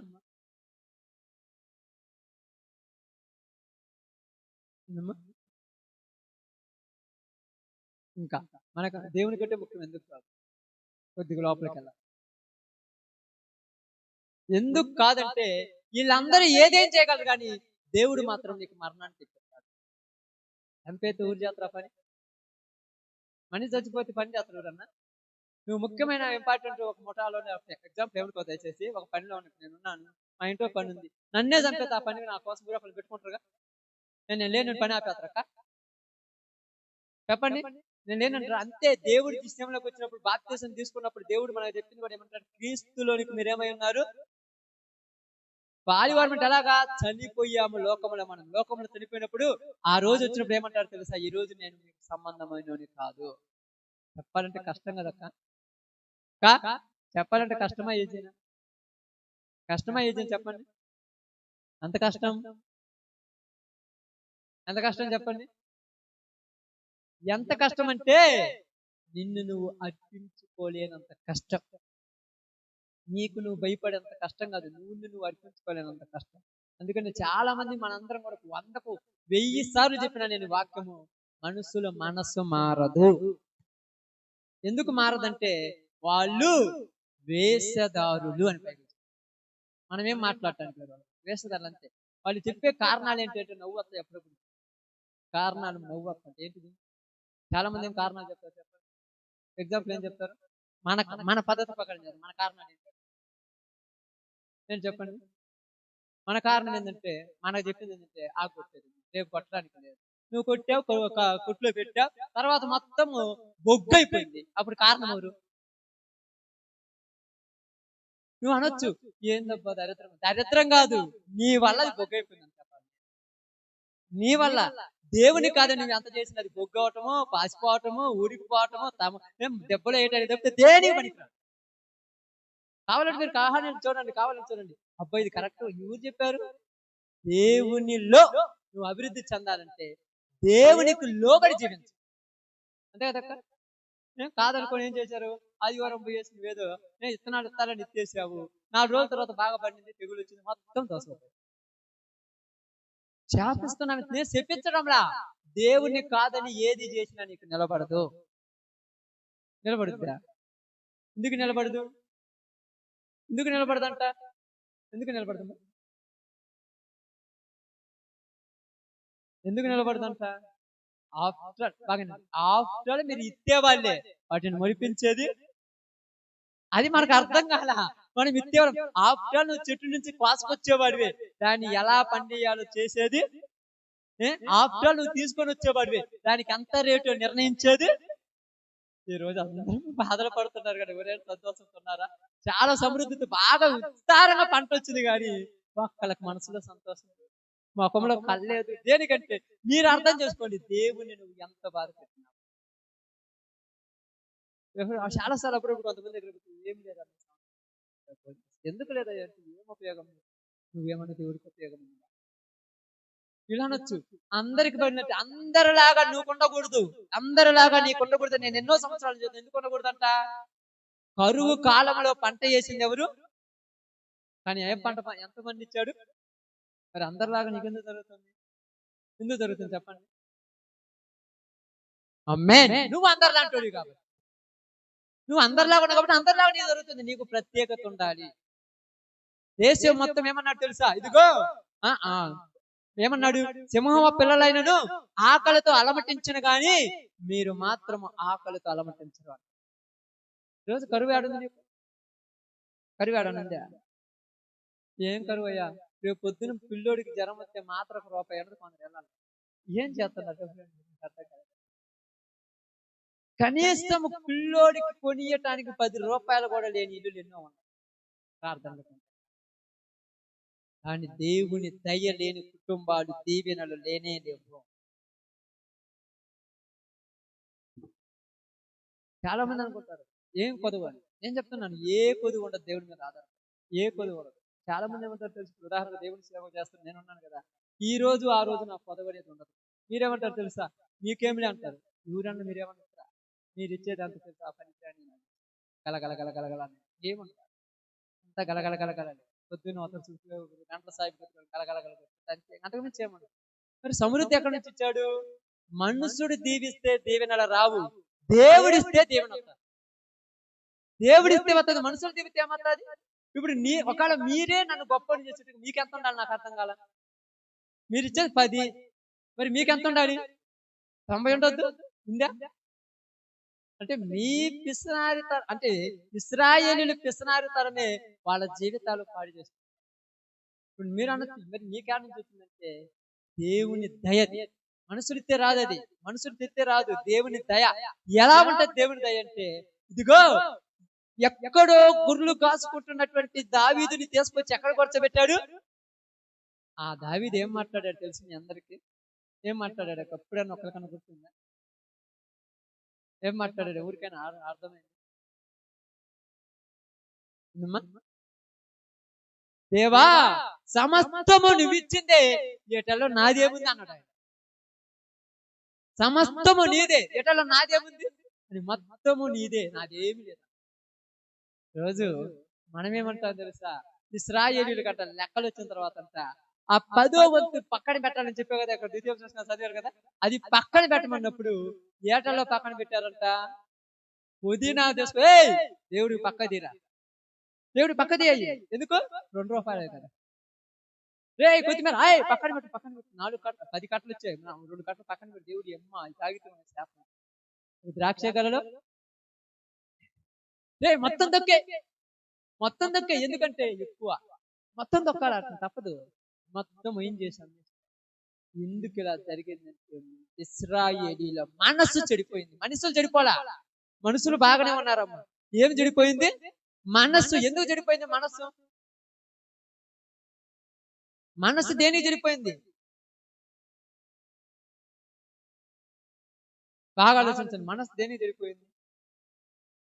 మీ అందరూ ఎప్పుడైనా బ్యాంకుకి వెళ్ళారక్క? ఎవరైనా వెళ్ళారా వెళ్ళలేదు? అందరు వెళ్ళిన తెలుసు. బ్యాంకుకి వెళ్ళిన తర్వాత క్యాషియర్ దగ్గరికి వెళ్ళి ఆ క్యాషియర్ దగ్గర నోట్లు కట్టలు ఎప్పుడైనా చూసారా? చూసుంటారు కదా అందరూ, నిజంగా చెప్పండి, చూసుంటారు కదా. చూసినప్పుడు ఆ కట్టలు చూసినప్పుడు అవి కావాలి అని మనసు లేకుండా కూడా ఉంటారా? ఎందుకున్నాము? నిజం చెప్పాలి, అవకాశం లేదు కానీ అవకాశం లేదు కానీ ఉంటే మొత్తం మనయే. ఎందుకు? అక్కడ ఏమున్నాడు? అక్కడ ఎవరున్నారమ్మా? సీసీ కెమెరా ఉంది, అక్కడ క్యాషియర్ ఉన్నారు. మన వాళ్ళ నమ్మకం ఏం పెట్టుకున్నాడు క్యాషియర్ దగ్గర? వాళ్ళలాంటి పెద్ద ఇనపదంతో అది వేసి ఇనపదేసుకొని లోపల రూమ్ లాగా ఏర్పాటు చేసుకున్నాడు. మళ్ళా ఎనప పక్క లోపల కూర్చుని కూడా ఎనపక్క తాళం వేసుకుంటాడు. ఎందుకంటే వెనక నుంచి వస్తారేమో. ఎంత సెక్యూరిటీ, ఎందుకంటే మనుషులను నమ్మట్లా. వాళ్ళందరినీ పక్కన పెట్టు. ఇప్పుడు మనం ఆలోచిద్దాం, మన ఇంట్లో ఉంది భార్య, భర్త, పిల్లలు, అందరు మీ వాళ్ళు పక్కన వాళ్ళు అన్నట్టు. ఇప్పుడు మీరెంత భద్రమంటారు? అంత జాగ్రత్తగా ఉంటారక్క. ఆ జాగ్రత్త మామూలు జాగ్రత్త అనుకున్నారు. ఎంత జాగ్రత్తగా ఉంటారంటే మొట్టమొదట ఒక అర ఉంటుంది. అరలో మామూలుగా ఉంటుంది, ఇబ్బంది ఏముంటుంది, మామూలు ఉంటుంది. దానికి ఒక తాళం, దాని లోపల ఇంకొక అర, దానికి ఒక తాళం, దాని లోపల ఇంకొకటి ఉంటుంది, దానికి ఒక తాళం, దాని లోపల ఒకటి ఉంటుంది, దానికి తాళం. ఈ 3 తాళాలు పక్కన ఉంటాయి కానీ 4వ తాళం మాత్రం దగ్గరే ఉంటుంది. ఎందుకు నువ్వు ఊరు నమ్మట్లా? భార్య భర్త నమ్మటం లేదు, భర్త భార్య నమ్మటం. ఎందుకంటే సొమ్మును చూసి ఊరికైనా ఆశ పెట్టుకుంటున్నాడు, అంతే కదా. దారిని పోతుంటే 3 నోట్లు కట్ల కింద పడి ఉంటాయి, మనకు ఆశ పుట్టదా? యూరియోలే అని వదిలేస్తామా? వాళ్ళది మనకెందుకు అనుకుంటావా? తెచ్చుకొని మాకు బాగుపడదాం. అలాగే ఎవరిదో నీకు కావాలనుకున్నప్పుడు సంవత్సరం మొత్తం కష్టపడ్డారు మీరు. ఇశ్రాయేలీలు సంవత్సరం మొత్తం కష్టపడ్డారు, చెమట వచ్చారు, నిద్ర మానుకున్నారు, తిండి మానుకున్నారు, భక్తులు ఉన్నారు. కష్టపడిన తర్వాత ఇప్పుడు వాళ్ళ దగ్గర ఉన్న బండులయ్యాయమ్మ ద్రాక్షగలు, బండులయ్యమ్మ ఖర్జూరాలు, బండులయ్యమ్మ అంజూర పండు ఆడలు. వాటన్నిటిని తీసుకొచ్చిన తర్వాత ఒక్క బండి పక్కన పెట్టాలంటే మనసు రాలేదు. ఎందుకు రాలేదు? ఎందుకు రాలేదు? ఎందుకు రాలేదంటే ఇంతటిది దేవుడికి ఇయ్యాలా? ఇంత అంటే మనం కూడా చూస్తుంటాం కదా చాలాసార్లు. మీరు అప్పుడప్పుడు ఏం చేస్తారు తెలుసు, మీ అందరికి గుడులకు పోయి అలవాటు ఉంది. ఇప్పుడు కాదు, గుళ్ళకు పోయి అలవాటు ఉంది కదా. ఎందుకు లేదు, మాకు కూడా ఉంది. నేను తప్పేం లేదు, మన అందరం ఆడ నుంచి వచ్చిన వాళ్ళు ఏం ప్రత్యేకంగా పట్ల పోయినంతనే పోయేటప్పుడు ఏం చేసుకుంటాం మనము? అంత చేసుకొని పోతాం. ఎంత కొద్ది గొప్పగా ఎంత చేసుకోపోతాం. చేసుకున్న ప్రతిదీ కూడా దేనికంటే వాళ్ళకి అంటే గుడి దగ్గర కూర్చొని అడుక్కుంటున్నోడితో సమానమైపోయాడు దేవుడి స్థాయి. వీళ్ళకి అర్థం కాల, వాడు చెల్లరేస్తున్నాడంటే ఈ దేవుడు ఎలా అంటాడు? గుడి దగ్గర కూర్చొని అడుక్కున్నాడుగా. అప్పుడప్పుడు చాలా మంది ఏం చేస్తారు తెలుసా, ఇక్కడ మనకైతే లేదు కానీ ఉంటుంది తెలుసా, ప్రార్థన కొత్త చిల్లర మార్చుకున్నాడు. దేనికి? దేవుడు. ఇశ్రాయేలీల పద్ధతులు అలా ఉన్నాయమ్మా. అది ఇక్కడ దాకా తప్పులేదు, ఇశ్రాయేలీ దాకా వచ్చింది, అది ఇక్కడ దాకా రావాల్సింది. ఎందుకంటే బైబిల్ మలాకీ గారితో మాట్లాడుతున్నాడు దేవుడు. అయ్యా, ఇశ్రాయేలీని ఎందుకై అంత ఘోరంగా శిక్షించావు? ఇశ్రాయేలీని ఎందుకై అంత కఠినంగా శిక్షించావు? ఇశ్రాయేలీని ఎందుకై అంత కఠినంగా కొడుతున్నావు? వాళ్ళకి జబ్బుల మీద జబ్బులు, రోగాల మీద రోగాలు, సంవత్సరం అంతా సంపాదించిన మొత్తం హాస్పిటల్ పాలు ఎందుకు చేస్తున్నామంటే దేవుడు ఏమన్నాడు తెలుసా? ఒక మాట, మలాకీ గ్రంథం 3వ అధ్యాయం చూడండి. ఎంత మంచి వాళ్ళు చూడండి, ఇశ్రాయేలీయులు ఎంత మంచి వాళ్ళు చూడండి. 3వ అధ్యాయం 8వ వచనం. అమ్మా జాగ్రత్తగానండి, 8వ వచనం. మానవుడు దేవుడి యొద్ద దొంగులునా? బాగానండి. దేవుడి దగ్గర దేవుడి దగ్గర ఏముంటాయి? సీసీ కెమెరాల కంటే ఎక్కువ ఉంటాయి. భూమిని ఆకాశాన్ని సాక్ష్యం పెట్టింది. ఆఫ్టర్ బ్యాంకులో ఉన్నటువంటి ఆ యొక్క క్యాషియర్ చుట్టూ సీసీ కెమెరాలో నేను భయంతో తీసుకోలేము. మరి మానవుడు దేవుడు కుదురుద్దా? అయినా మీరు నా యొద్ద వ్యక్తి అన్నారు. దొంగతనం చేసిరట ఎవరి దగ్గర? ఇప్పుడు మనిషిని చంపితే ఏమంటారు? నరహంతకుడు అంటారు. మరి దేవుని చంపితే దేవాంతకుడు. ఎవరు అంతకుడు అంట? దేవాంతకుడు. మనిషి దగ్గర దొంగతనం చేస్తే దొంగ అంటారు. మరి దేవుని దగ్గర దొంగతనం చేసిన ఏమనాలి? దేవుని దగ్గర దొంగతనం చేసిన ఏమనాలి? మనుషులందరూ కూడా దేవుడిని ఒక ఆట బొమ్మలు ఆడుకుంటున్నారు. తెలుసు తెలియదు ఏమంటారు తెలుసు? ఏదో సినిమాలు చూపించినట్టుగా యముడి దగ్గర పోయి యముడితోనే పోరాడి యముడి దగ్గర తెచ్చుకో ఏంది పిచ్చి అనుకున్నారు. ఇదంతా అది వాడి పరపతి కోసం, సినిమాలు ఎంటర్టైన్మెంట్ కోసం చేసింది. నువ్వు చేసి చూద్దాం. యముడు అదేంటి సినిమాలో ఏం చేస్తాడు? ఒంటి మొత్తం తగలబడుతున్నా ఆ నిప్పుల్లో నుంచి వచ్చి కొడతాడు. మరి ఒక కాలు కాలితే మరి బయటికి రాడు. చూద్దాం.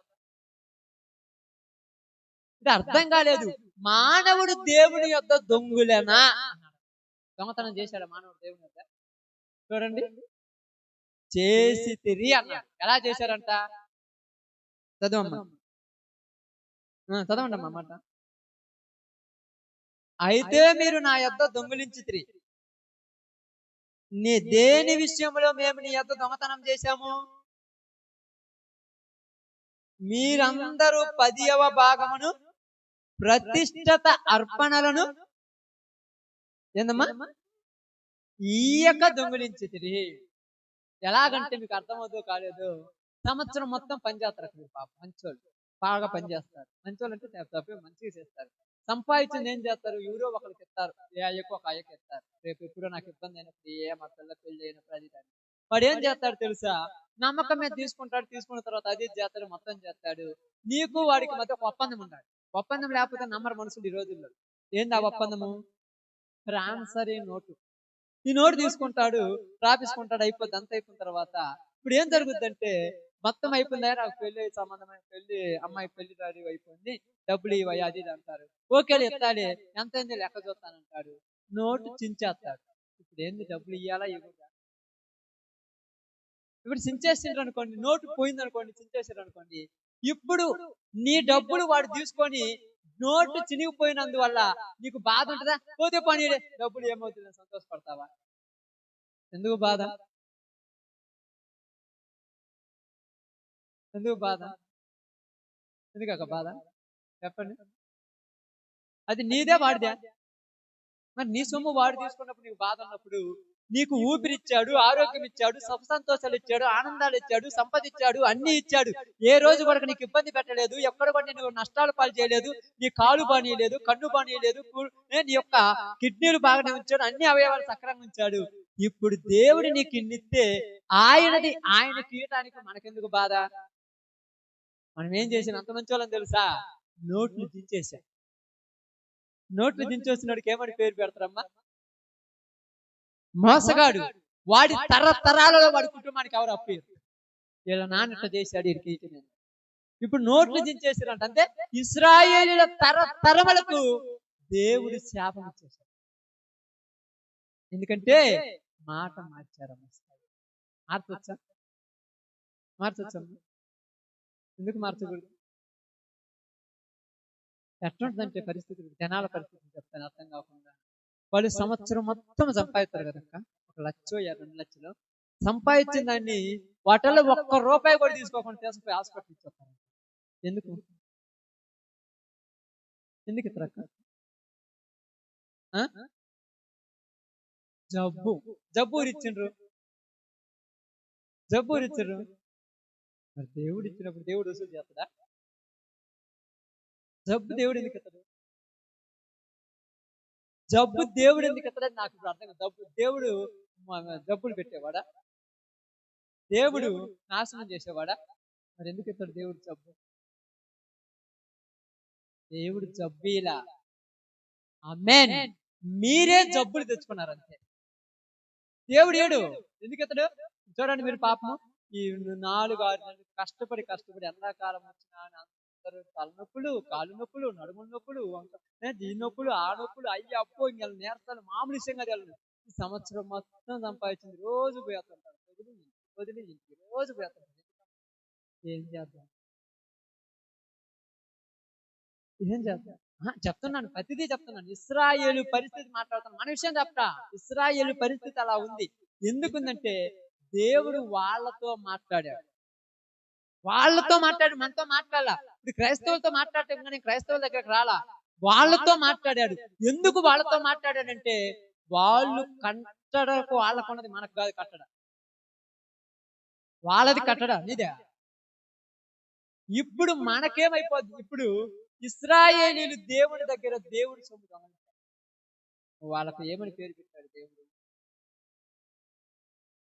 దొంగలు, మోసగాళ్ళు, అన్యాయస్తులు, వ్యర్థముగా జీవితాలను పాడు చేసుకున్నారు. ఇప్పుడు మన దగ్గర పడతారు. అయితే వాళ్ళు అలా చేస్తే ఏమని మాట్లాడుతున్నారంటే ఇప్పుడు మనతో మాట్లాడుతున్నారు. ఇశ్రాయేలీలకు సాదృశ్యముగా ఉన్నటువంటి వాళ్ళం మనం. బాగా వినండి, ఇశ్రాయేలీలకు సాదృశ్యంగా ఉన్నటువంటి వాళ్ళం మనం. వాళ్ళని ఎక్కడి నుంచి బయటికి తీసుకొచ్చాడు దేవుడు? ఐగుప్తు అనేటువంటి చెరలో నుంచి బయటికి తీసుకొచ్చాడు దేవుడు వాళ్ళని. ఐగుప్తు అనే చెరలో, ఐగుప్తు అనే చెరలో ఉన్నప్పుడు వాళ్ళకి ఏమున్నాయి? కష్టాలున్నాయి, బాధలున్నాయి, సంతృప్తి లేదు, సంతోషం లేదు, ఆనందం లేదు. ఇప్పుడు దేవుడు క్రైస్తవులైన మనమలని లోకము అనే చెరలో నుంచి బయటికి తీసుకొచ్చాడు. లోకము అనే చెర ఏందా? లోకము పాపము, పాపం అనే చెర. ఈ పాపం అనే చెరలో మనుషులు బంధించబడ్డారు. ఎవరు ఉండలే, బయటికి రాలి. అందరూ పాపానికి బానిసలైపోయారు. త్రాగుడని, వ్యభిచారమని, దొంగతనమని, అబద్ధాలని, బూతు మాటలని, పనికి మాలినటువంటి వాటన్నిటికీ కూడా మనుషులు ఏమైపోయారు? బానిసలైపోయారు. ఇప్పుడు ఇది చేసేటప్పుడు బాగానున్నది, కానీ కొన్ని రోజుల తర్వాత వాళ్ళకి ఇబ్బందిగా మారిపోయింది. పాపాలు చేసేటప్పుడు బాగానే ఉంటాయి అమ్మా, పాపాలు కానీ తప్పులు కానీ చేసేటప్పుడు వాళ్ళని శుభ్రంగా ఉంటుంది. కొన్ని రోజుల తర్వాత ఇబ్బందికరంగా అనిపోయి వాళ్ళ మీద ఏమేసుంటారు? ఒక ముద్ర వేసారు. ఎప్పుడైతే ఈ ముద్ర వాళ్ళ మీద పడదో వాళ్ళకు 10 మందిలో ఏమి లేదు, ఆమేన్, ఏమి లేదక్క, విలువ లేదు వాళ్ళకు. వాళ్ళని ఎవరు చూసినా కూడా వాళ్ళని గౌరవించే వాళ్ళు కాదు, వాళ్ళ ఇంటికి రానిచ్చే వాళ్ళు కాదు, వాళ్ళ ఇంటి దగ్గర నుంచి టూ అని ముఖం మీద చూసి పంపించేవాళ్ళు. ఎందుకంటే వీళ్ళకి విలువ లేని వాళ్ళు. ఇంట్లో వాళ్ళ దగ్గర విలువ ఉండదు, బయట వాళ్ళ దగ్గర విలువ ఉండదు, కనీసం సమాజంలో విలువ ఉండదు. ఎవరు కూడా వాళ్ళని చూసి వేరే రకంగా మాట్లాడుకునేవాళ్ళు. ఎవరు కూడా వాళ్ళ దగ్గర కనీసం మనుషులుగా కూడా చూసేవాళ్ళు కదా. అలాంటి అలాంటి అజ్ఞాన స్థితిలోనికి వెళ్ళిపోయినప్పుడు ప్రభు అయిన యేసుక్రీస్తు వారు వచ్చి పాపమనే చెరలు, అపవాది యొక్క బంధకాలలో బంధించబడినటువంటి ప్రజలను విడిపించటానికి ఏమర్పించాడంట? తన ప్రాణమును అర్పించాడు. అందుకేమన్నాడు ఎఫెసీ రాసిన పత్రికలో, మీ పాపముల చేతను అపరాధముల చేతను మీరు సచ్చిన వారై ఉండగా యేసుక్రీస్తు వారు తన ద్వారా మనల్ని జీవింప చేసిన, మరలా బ్రతికి. చూడండి, మీరు అందరూ అనుకోవచ్చు విలువ అనేది లోకములో మనం ఉన్నప్పుడు మనం చేసిన పనుల వల్ల మనల్ని మనుషులుగా చూశారు, కానీ మనం ఎవరు కూడా విలువగా చూడలేదు. ఇప్పుడు బయటకు వచ్చిన తర్వాత నిలదొక్కున్న తర్వాత దేవుడు నీకేమిచ్చాడంట? విలువ. ఈరోజు నువ్వు 10 మందిలో పోయి నిలబడి రే అలా కాదు ఎలా కాదంటే నీ మాట పిలిపిస్తున్నావు. ఒకప్పుడు ఇట్లా కాదంటే పోమప్ప చెప్పిందని కానీ పోరప్ప చెప్పినాడు కానీ నువ్వేంద్ర మాకు చెప్పే రేంజ్ నీదేంది? ఈరోజు నీకెందుకు ఆ ఇల్లు వచ్చింది? నువ్వు ఒకప్పుడు తప్పులు చేసిన వాడివైనా, ఒకప్పుడు పాపములు చేసిన వాడివైనా, ఒకప్పుడు దొంగవైనా, వ్యభిచారివైనా, త్రాగుబోతువైనా, ఈ రోజు నీకు విలువ వచ్చింది. 10 మంది ఏమంటున్నారు తెలుసా? నిజంగా బాగుపడ్డారు. నువ్వు వచ్చి చెబుదువు రమ్మని విలువ నీకు ఎవరిచ్చారు? దేవుడిచ్చాడు. నీకు ఆ పర్వతం ఎవరిచ్చాడు? దేవుడిచ్చాడు. నీకు ఆ ఘనత ఎవరిచ్చాడు? దేవుడిచ్చాడు. ఇచ్చిన ఈ విలువను నువ్వు కాపాడుకోవాలి. క్రైస్తవుడికి చెప్తున్నాడు, నువ్వు కాపాడుకోవాలి. ఎలా కాపాడుకోవాలి? ఇప్పుడు అది మన పద్ధతి. ఎలా కాపాడుకోవాలి? ఇశ్రాయేలీయులకు ఆ కట్టడలు ఉన్నాయి, మనకేమున్నాయంట? ఇప్పుడు చెప్తున్నారు చూడండి. ఇదిగో ధర్మశాస్త్రంలో ప్రధానమైనవి అనగా నీతియు, న్యాయమును, విశ్వాసమును. చదవండి అమ్మ మాట. 23 మత్తాయి. నీతియు, న్యాయమును, విశ్వాసమును విడిచిపెట్టితిరి. ఆమేన్. ఇప్పుడు ఏం విడిచిపెట్టారు వీళ్ళు? న్యాయము, కనికరము, విశ్వాసం. న్యాయం అంటే ఏంది చెప్పాలి? న్యాయం అంటే ఏంది?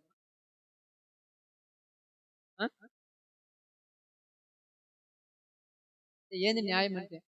మీ అందరికీ తెలుసు కదా న్యాయం అంటే ఏంది. ఇందాక మీకు చెప్పాను చూడండి.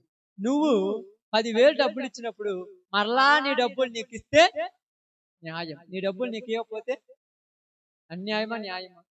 అన్యాయమే కదా. ఇప్పుడు ఇలాంటి దాన్ని ఎవరైనా ఒప్పుకుంటారా? ఎందుకు ఒప్పుకోరు? ఎందుకు ఒప్పుకోరక్క? ఎందుకు ఒప్పుకోరు? ఎందుకు ఒప్పుకోరు అంటే ఇది నేను వాళ్ళ డబ్బులు వాళ్ళకి ఇవ్వటం నాకు తప్పదు. అలాగే ఇంతకు ముందు రోగం అనే చెరలో పడిపోయినావు, వ్యభిచారం అనే చెరలో పడిపోయినావు, త్రాగుడు అనే చెరలో పడిపోయినావు, లోక ఆశలు అనే చెరలో పడిపోయినావు. ఇప్పుడు దానిలో నుంచి నేను ఎక్కడికి తీసుకొచ్చాడు? బయటికి తీసుకొచ్చాడు.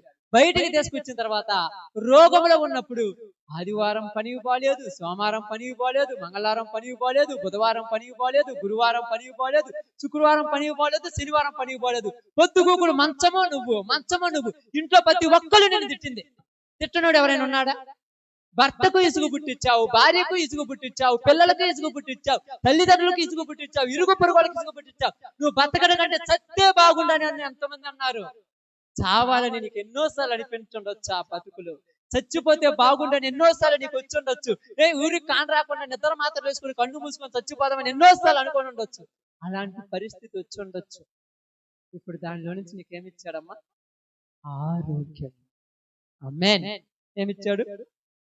కాళ్ళు సక్రంగా ఉన్నాయి, కళ్ళు సక్రంగా ఉన్నాయి, చేతులు సక్రంగా ఉన్నాయి, ఆయుసు సక్రంగా ఉంది, అన్ని సక్రంగా ఉన్నాయి. నీ ఇంట్లో దిగులు లేదు, నీకు సమస్య లేదు, నీ బిడ్డలకు ఎలాంటి ప్రమాదాలు లేవు, నీ కుటుంబంలో ఎలాంటి సమస్యలు లేవు. నువ్వు వారానికి 4 సార్లు హాస్పిటల్ చుట్టూ తిరగట్లా. ఇప్పుడు మానుకున్న నువ్వు, ఆ హాస్పిటల్ మానుకున్న నువ్వు, ఆ బెడ్ మీద నుంచి పైకి లేచిన నువ్వు, ఆ రోగం నుంచి బయటకు వచ్చి నువ్వు, ఇప్పుడు బయటకు వచ్చిన తర్వాత ఏం చేస్తున్నావు? ఏం చేస్తున్నావు? 7 రోజులు నీకు ఇచ్చాడు. ఒక్క రోజే కదా ఆయన. 6 రోజులు నీకు ఇచ్చాడు, ఒక్క రోజే. ఈ రోజు కూడా ఆగుతూ. ఆ రోజు మంచం మీద ఉన్నప్పుడు ఎన్ని రోజులు పోయి పని చేశారు? ఎన్ని రోజులు పోయి చేశారు? ఒక పక్క హాస్పిటల్ కొడుకుంటే పక్కన కాపలా కాదు. ఎప్పుడు నాకు ఈ కాలు పోద్ది, ఎప్పుడు నాకు ఈ స్థితి పోద్ది, ఎప్పుడు నీకు స్థితి పోద్ది అని హాస్పిటల్ నువ్వు ఏడ్చి ఆ యొక్క ఆ పాలిసురాలలో నీళ్లు కారిపోయిన రోజులు ఎన్ని ఉంటాయి చెప్ప? నీ కూతురు కోసం ఏడ్చుంటావు, నీ బిడ్డ కోసం ఏడ్చుంటావు, నీ భర్త కోసం ఏడ్చుంటావు, నీ కోసం నువ్వే ఏడ్చుంటావు. నీకు తెలియకుండా కానీ నీ కళ్ళ నీళ్ళు పారిపోతావు. ఎందుకమ్మా ఏడుతున్నావు? మేమేమన్నా అన్నామంటే మీరు ఏమనలేదు, కానీ నాకు ఏడుపడుతుంది. ఎందుకంటే మీరందరూ పని లేకుండా నా చుట్టే కొద్ది గుక్కులు ఎలా ఉండాలి? ఎంత మంచి మాటలు చెప్తున్నా. ఇప్పుడు ఎవరు కనికరించారక్క? మా జాగ్రత్త. ఇప్పుడు మీకు చెప్పింది ఎవరు కనికరించారక్క?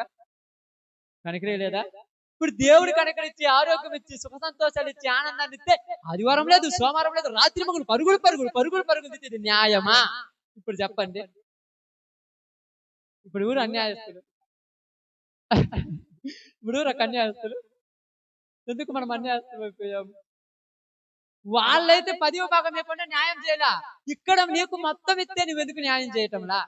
ఇక్కడ కూర్చున్న ప్రతి ఒక్కరు ఎన్ని రోజులు ఆ హాస్పిటల్లో, ఆ ఇళ్లల్లో, ఆ ఊర్లలో, ఆ ఇంటి దగ్గర వాళ్ళ దగ్గర ఎన్ని రోజులు ఏడ్చుంటారో నీకు తెలుసు. కళ్ళల్లో నీళ్ళు గారు తెలియదా? ఎన్ని రోజులు ఏడ్చుంటారమ్మా? ఎన్ని రోజులు ఏడ్చుంటారు? ఎన్ని రోజులు అసలు మీరు ఏమో అర్థం చేసుకుంటే తెలుసా? వీళ్ళకు ఫోన్ చేస్తుంటారు, వాళ్ళకు 10,000, ఇంకొక 20,000, డబ్బులు యాడ్ నుంచి తీసుకురావాలి. తాగాల పెట్టేస్తున్నావు డబ్బులన్నీ. నువ్వు డబ్బులు పెడుతుంటే చచ్చిపోవాలని వాళ్ళకు ఉంటుంది, కానీ సావలేదు. ఇప్పుడు డబ్బులు పెట్టలేదు, ఆరోగ్యం ఫ్రీగా పొందుకున్నావు, అన్ని సంతోషంగా ఉన్నాయి, అన్ని బాగున్నాయి. ఇప్పుడు ఏమంటున్నావు? ఆదివారం అంటే ఆదివారం ముఖ్యమైన పని. ఆదివారం ఏంది, సోమవారం ఏంది? మళ్ళీ ఏమన్నోకాలు తీసుకెళ్ళి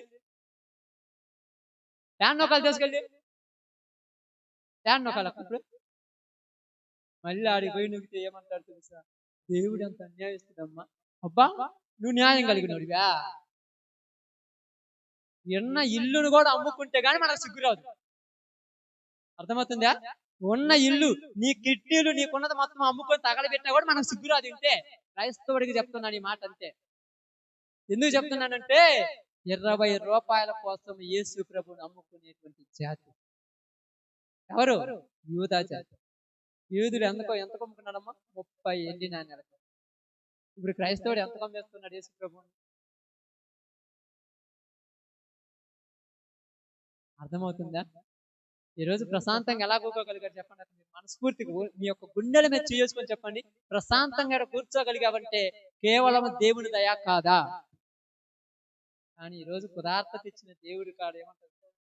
ఒక రోజు ప్రార్థన పోతే ఏమవుద్ది? ఆ రోజు నీ చుట్టూ తిరిగి ఎన్నిసార్లు ఏడ్చాడు. ఎందుకు నీకు ఇట్లుంది? అసలు నాకు కూడా పని చెప్తుంది. అబ్బా నీ చుట్టూ తిరిగి ఏడ్చినప్పుడు నీకు అనిపించింది, ఏందయ్యా నన్ను ఏం చేయమంటావు? కానీ ఈరోజు బాగుపడిన తర్వాత ఒక్కరోజు దేవుని దగ్గర పోతాను ఏమంటున్నాడు? అర్థమైందా? ఇప్పుడు మనం అంటున్నాము ముఖ్యమైన పనులు ఊరికైనా ఉండొచ్చుగా, అప్పుడు ఎక్కడ పోయి ఆయన అడుగుతున్నాడు దేవుడు ముఖ్యమైన పనులు. అప్పుడు అడిగిపోయింది. అప్పుడు అంటే ఎప్పుడు? నీ జీవితంలో నువ్వు చెరలో ఇరుక్కుపోయిన ఆ రోజు ఎక్కడ పోయింది ఆ ముఖ్యమైన పని? ఎక్కడ పోయిందమ్మా ఆ రోజు? ఆగొట్టిన పోలా నువ్వు? పొద్దులకి వంగూరుకు గుంటూరుకి తిరగాలి అక్కడ నువ్వు. ఆ రోజు నీ ఆగొట్టుడే కూలలో పెట్టు. ముఖ్యమైన పనులు ఉంటే ఏంది? కూలలో ఆ రోజు పెట్టు. మరి ఈరోజు దేవుడి కోసం పెట్టావా? మళ్ళా తిప్పాలనా? మళ్ళా తిప్పితే మాత్రము ఉపవాస ప్రార్థన పెట్టుకుందామా? ఎన్నిసార్లు ఆయన మోసం చేస్తారు?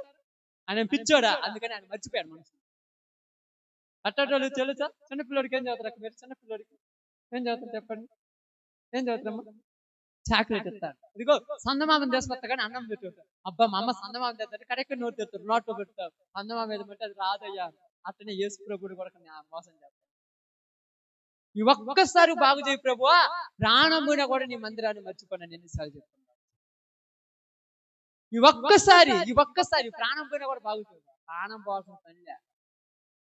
బాగా కాళ్ళు చేతులు ఆరోగ్యం సక్రంగా ఉంటే దొరుకుతారా కడనా?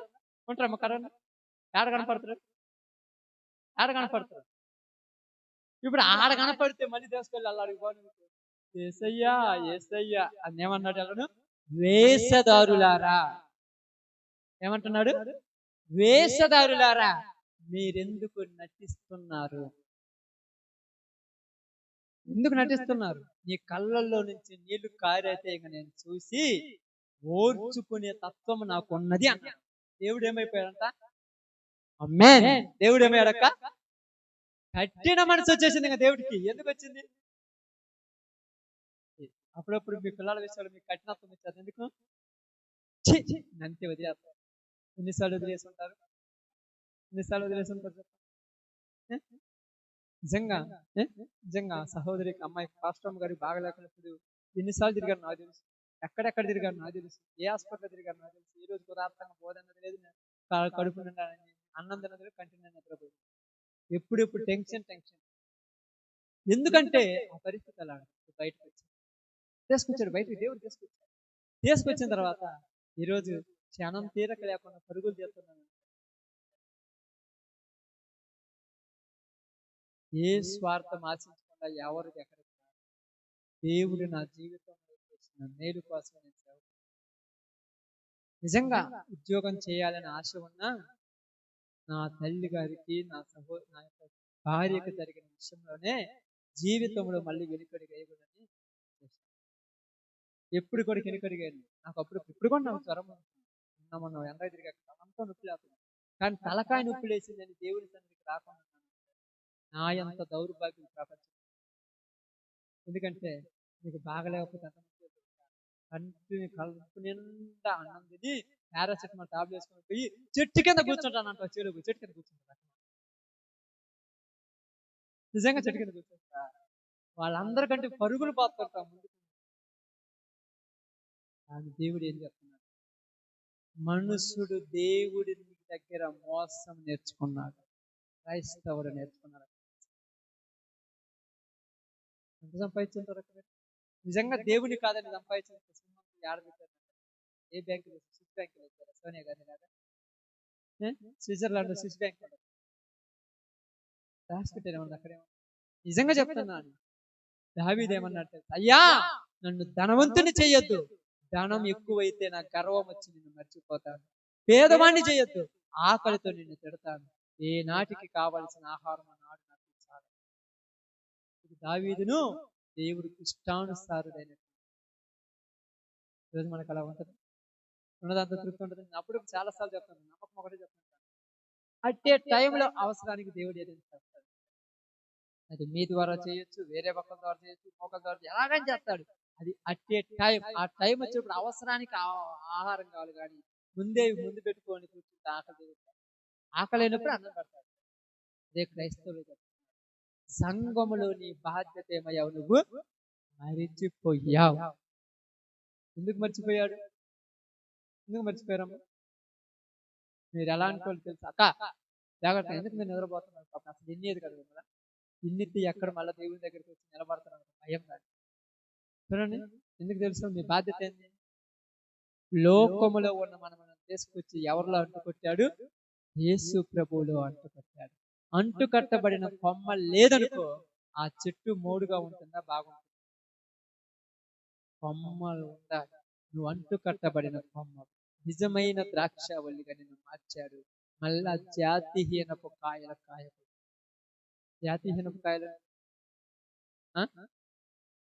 అదే న్యాయం లేని పద్ధతి మన కాడ ఉండదు. న్యాయం ఉండాలి మన దగ్గర. అందేమన్నాడు? న్యాయమును కనికరం. కనికరం అంటే జాలి అస్సలు లేదు మనకు. ఎవరి మీద చెప్పాలి, మీరు త్వరగా చెప్తే నేను ముగిస్తాను, టైం లేకపోతే మళ్ళీ పోతుంది. ఊరి మీద జాలి లేదు, దేవుడి మీద జాలి. దేవుడి మీద జాలి చూపించడం మనం ఎవరి మీద? పాతాళానికి పోతున్నటువంటి వీళ్ళ మీద జాలి ఉంది. అప్పుడప్పుడు చాలా మంది ఏమంటారు తెలుసా, పాపము అప్పుడప్పుడు రోగంలో మంచంలో ఉన్నప్పుడు వచ్చి కూర్చొని మాట్లాడుతాడు, పాపం బాగోడి గుర్రాకుంటాడు, బాధలు వచ్చి నాకు నవ్వు వస్తుంటది ఇలా. అది బాధ అని నేను అస్సలు అన్ను. ఎందుకంటే మనుషులకు రోగాలు వస్తుంటాయి, ప్రమాదాలు వస్తుంటాయి, మరణం వస్తుంటది, పోతుంటది. కానీ నరకం అనే ప్రమాదంలో నుంచి వాళ్ళు తప్పించబడలేదని బాధ. అర్థమైందా? కాలి గాయం అయితే 4 రోజులు కట్టు కడితే 5వ రోజు మళ్ళీ బాగుపడతారు తెలుసా? కిడ్నీలో రాళ్ళు ఉంటే సర్జరీ చేస్తే బాగుపడతారు తెలుసా? చచ్చిపోతే 4 రోజులు ఏడ్చిన తర్వాత మర్చిపోతారు తెలుసా? నరకానికి పోతే శాశ్వత కాలం అరుపులు కేకలు, దానిలో నుంచి వాళ్ళని బయటికి రాగాలన్న జాలి మనకుందా? మనం జాలి అనగానే పోలేనుడి పెడదామంటారు. నువ్వు పెట్టకపోతే కుప్పలు ఉన్నారు పెట్టేవాళ్ళు. అర్థమవుతుందా? నువ్వు పెట్టాలా? నువ్వే పెట్టాల్సి పడలే. ఎందుకు తెలుసా? మనం ఎందుకు పెట్టాలని చెప్పండి అక్క. మనకే తీరకలేదు వండుకోవటానికి టైం ఉందమ్మా. అప్పుడప్పుడు చాలా మంది ఏం చేస్తారు, నిన్నటి 3 రోజులు పచ్చడి వండుకొని అంత వండుకుని దాంట్లో తిని వెళ్ళిపోతుంటారు. ఏం జీవితం మనకు అర్థం కాదు. ఎప్పుడంటే 3 రోజులు నీకు లేదా? లేదు, పనులలో పడిపోయి బిజీ అయిపోయినాం. ఇవన్నీ చేసుకొని రోగాలు ఏమొస్తాయి? ఉదార్థంగా తినండి, సంతోషంగా పని చేసుకొని తప్పు లేదు. ఉదార్థంగా ఉండండి, ఆనందంగా ఉండండి. ఏ రకం నుంచి నేను జాలి చేస్తా. నరకానికి పోతున్న వాళ్ళ మీద నీకు జాలి ఉన్నదా? ఉందా? అసలు నరకం ఎలా పడుతుంది నాకు తెలిస్తే కదా. అది పాయింట్ ఇక్కడ. నీకు తెలియదు కాబట్టి నీకు జాలి లేదు. ఒక రోజు ఆకలికి లేకపోతే అమ్మో ఆకలితో ఉంటే ఎంత బాధ నాకు తెలుసు, వాడి మీద జాలి ఉంటుంది. నరకం ఎలా ఉంటుంది నీకు తెలుసా? మార్కు సువార్త 9:40 చూడండి. 9:41 జాగ్రత్త చూడండి. కాదండి, సువార్త రాయబడి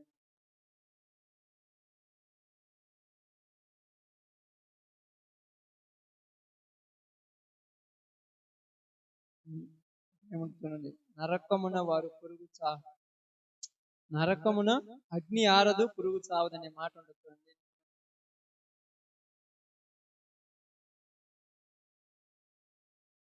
9:48 నరకమున వారి పురుగు చావదు, అగ్ని ఆరదు. ఆమేన్.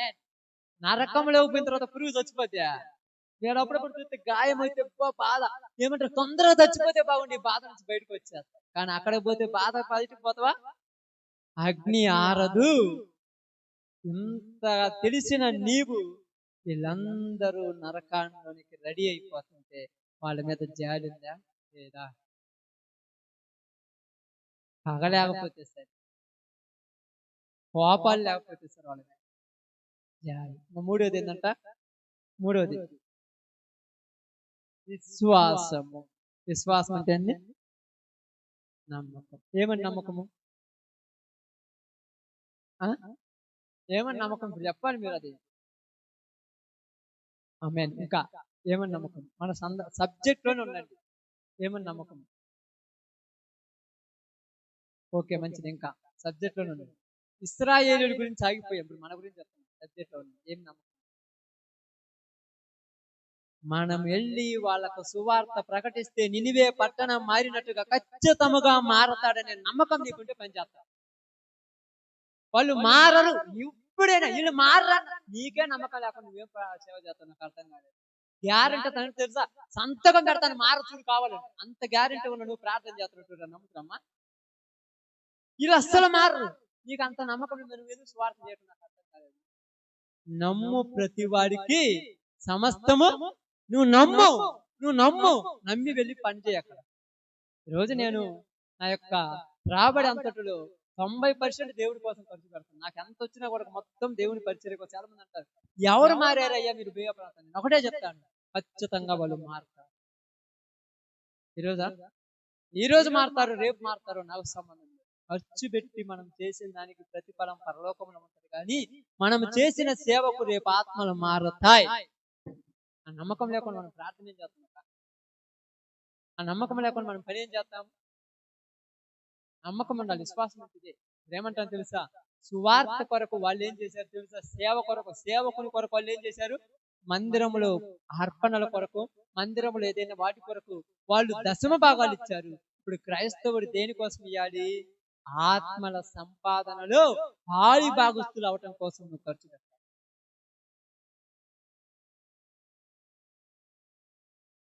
ఇది చాలా లోతైన మాట, చాలా లోతైన మాట.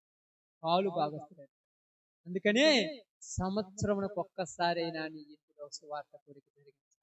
ఆమేన్. సంవత్సరమునకు ఒక్కసారైనా కృతజ్ఞతాస్తుతి కోరిక ఏర్పరిచాలి. చేస్తున్నావా? ప్రార్థన పెట్టుకోవాలంటేనంట పనులన్నీ ఉండకూడదు. నీ పనులన్నీ లేని దాకా భర్త ఉంటాడు, భార్య ఉంటది, పిల్లలు అందరూ బతికే ఉంటారు. గ్యారెంటీ ఉందాక సువార్త అందించాలి. నీ పురుగు వాళ్ళకు సువార్త చెప్పించాలి. దేవుని మాటలని ఇంట్లో వినబడాలి. వాళ్ళ కట్టడి చేశాడుగా. సంవత్సరంలో ఒక్కసారి మీరు ఏం చేయాలన్నాడు? మీ రాబడి అంతటిలో 10వ వంతు పక్కన పెట్టాలన్నారు. వాళ్ళను 10వ వంతు పక్కన పెట్టమన్నారు. మనకేం చెప్పారు?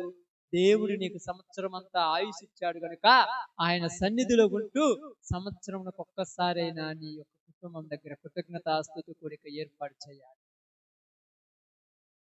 ప్రార్థన పెట్టుకోవాలంటే ఖర్చు. ఏం ఖర్చు పెడుతున్నారు నాకు అర్థం కాలేదు. ప్రార్థన పెట్టుకోవాలంటే ఖర్చు కాదు, గుర్తుకు రావాల్సింది. నా కుటుంబంలో ఎంతమంది ఉన్నారు, వాళ్ళకు సువార్త అందాలి. అది గుర్తుకుండాలి. నువ్వేమి మా కూరికి భోజనాలు పెట్టమని చెప్పటంలా, మా కూరికి అన్నం పెట్టమని చెప్పటంలా, నీ ఇంటి ఉన్న వాళ్ళకైనా సువార్త అంటే, నీ ఇరుగు పొరుగు వాళ్ళకైనా సువార్త.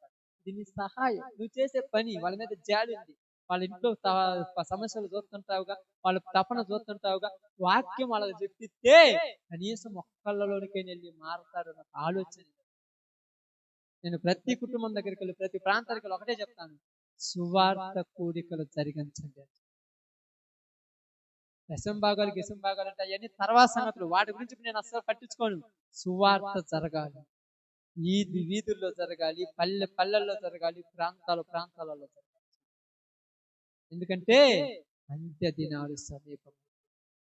ప్రసవ దినాలు దగ్గర పడే కొన్ని ఏం చేయాలమ్మా? అంత జాగ్రత్త. మెట్లు ఎక్కొద్దు, మెట్లు దిగొద్దు, అమ్మ అట్ట కూర్చోవద్దు, ఇట్ట చేయొద్దు, లోపల బిడ్డకేమన్నా ఉద్యోగం. అబ్బా ఎంత జాగ్రత్త తీసుకున్నావు. వాడు బయటకు వస్తుందా రాడా? వచ్చేస్తాడు. అంతకంటే ఘోరమైనటువంటి ప్రసవ దినములో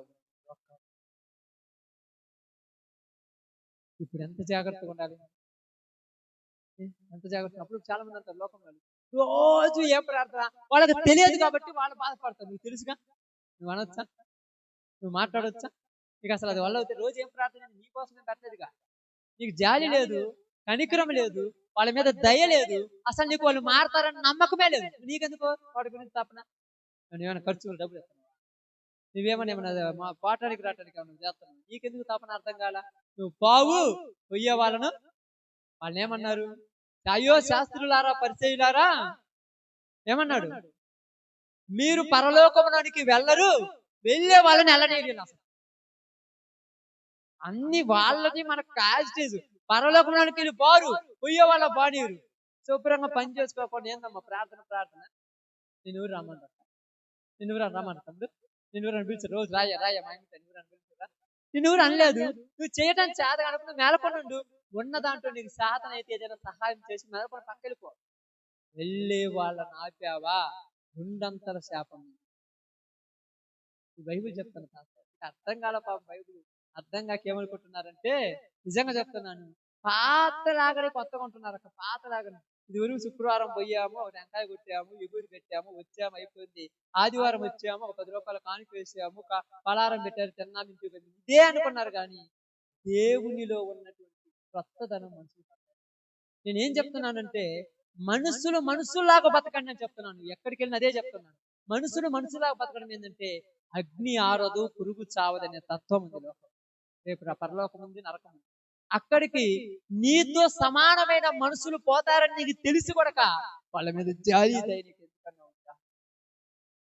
వాళ్ళ మీద కనికరం ఉందా? కనీసం ఆకలితో అలంటిస్తున్న అయ్యో పాపం అంటున్నావే, ఒక పూట పోబెడితే ఆకలి ఏమని తిరుగుద్దమ్మా, మళ్ళా రెండో పూట కూడా ఇంటికి ఆకలితో అన్నం పెట్టాలి. వస్త్రాలు లేనివాడికి ఒకసారి ఏమైనా ఉంటాయా? లేదు. ఈ చేసిన చెయ్యకపోయినా వాటితో ఈ చేస్తూ వీటితోటి ప్రాముఖ్యమైనది ఏంటిది? నశించిన దానిని వెతికి రక్షించడానికి ప్రయాసపడాలి. నశించిన ఆత్మల కోసం వెళ్ళాలి. కొన్నిసార్లు మనం వెళ్తున్నాం, వీళ్ళు అసలు మారినప్పుడు వెలుగు ప్రార్థన పెట్టుకుంది. వీళ్ళు అసలు నువ్వెంత నమ్మకం లేనప్పుడు నీకెందుకు? మాకుంది నమ్మకం. ఎవరికుంది? నీకుండాలి నమ్మకం, నాకుండాలి నమ్మకం. విత్తనాలు విత్తేవాడు ఉండాలి నమ్మకం. చుట్టుపక్కల వాళ్ళు ఏమంటారు? అబ్బో ఏను పాత్రలు అప్పుడు చూద్దామన్నారు. ఏమంటారు? నవీన్ ఆప్షనే పండినంతగా కష్టపడి చెమటో పని చేశారు కనుక నూరంతల ఫలం ఇస్సాకు పొందాడు. నువ్వు కూడా దేశంలో సువార్త కరువైపోతున్న దినాలలో ఉన్నావు, సత్యమైన వాక్యం అందని దినాలలో ఉన్నావు, జనాలు అక్రమైన బోధ వైపు తిరిగేటువంటి దినాలలో ఉన్నావు. ఇలాంటి సువార్త కరువైపోయిన దినాలలో కష్టపడి దేవుని సత్యాన్ని బోధించు, నూరంతల ఫలం పొందుతావు.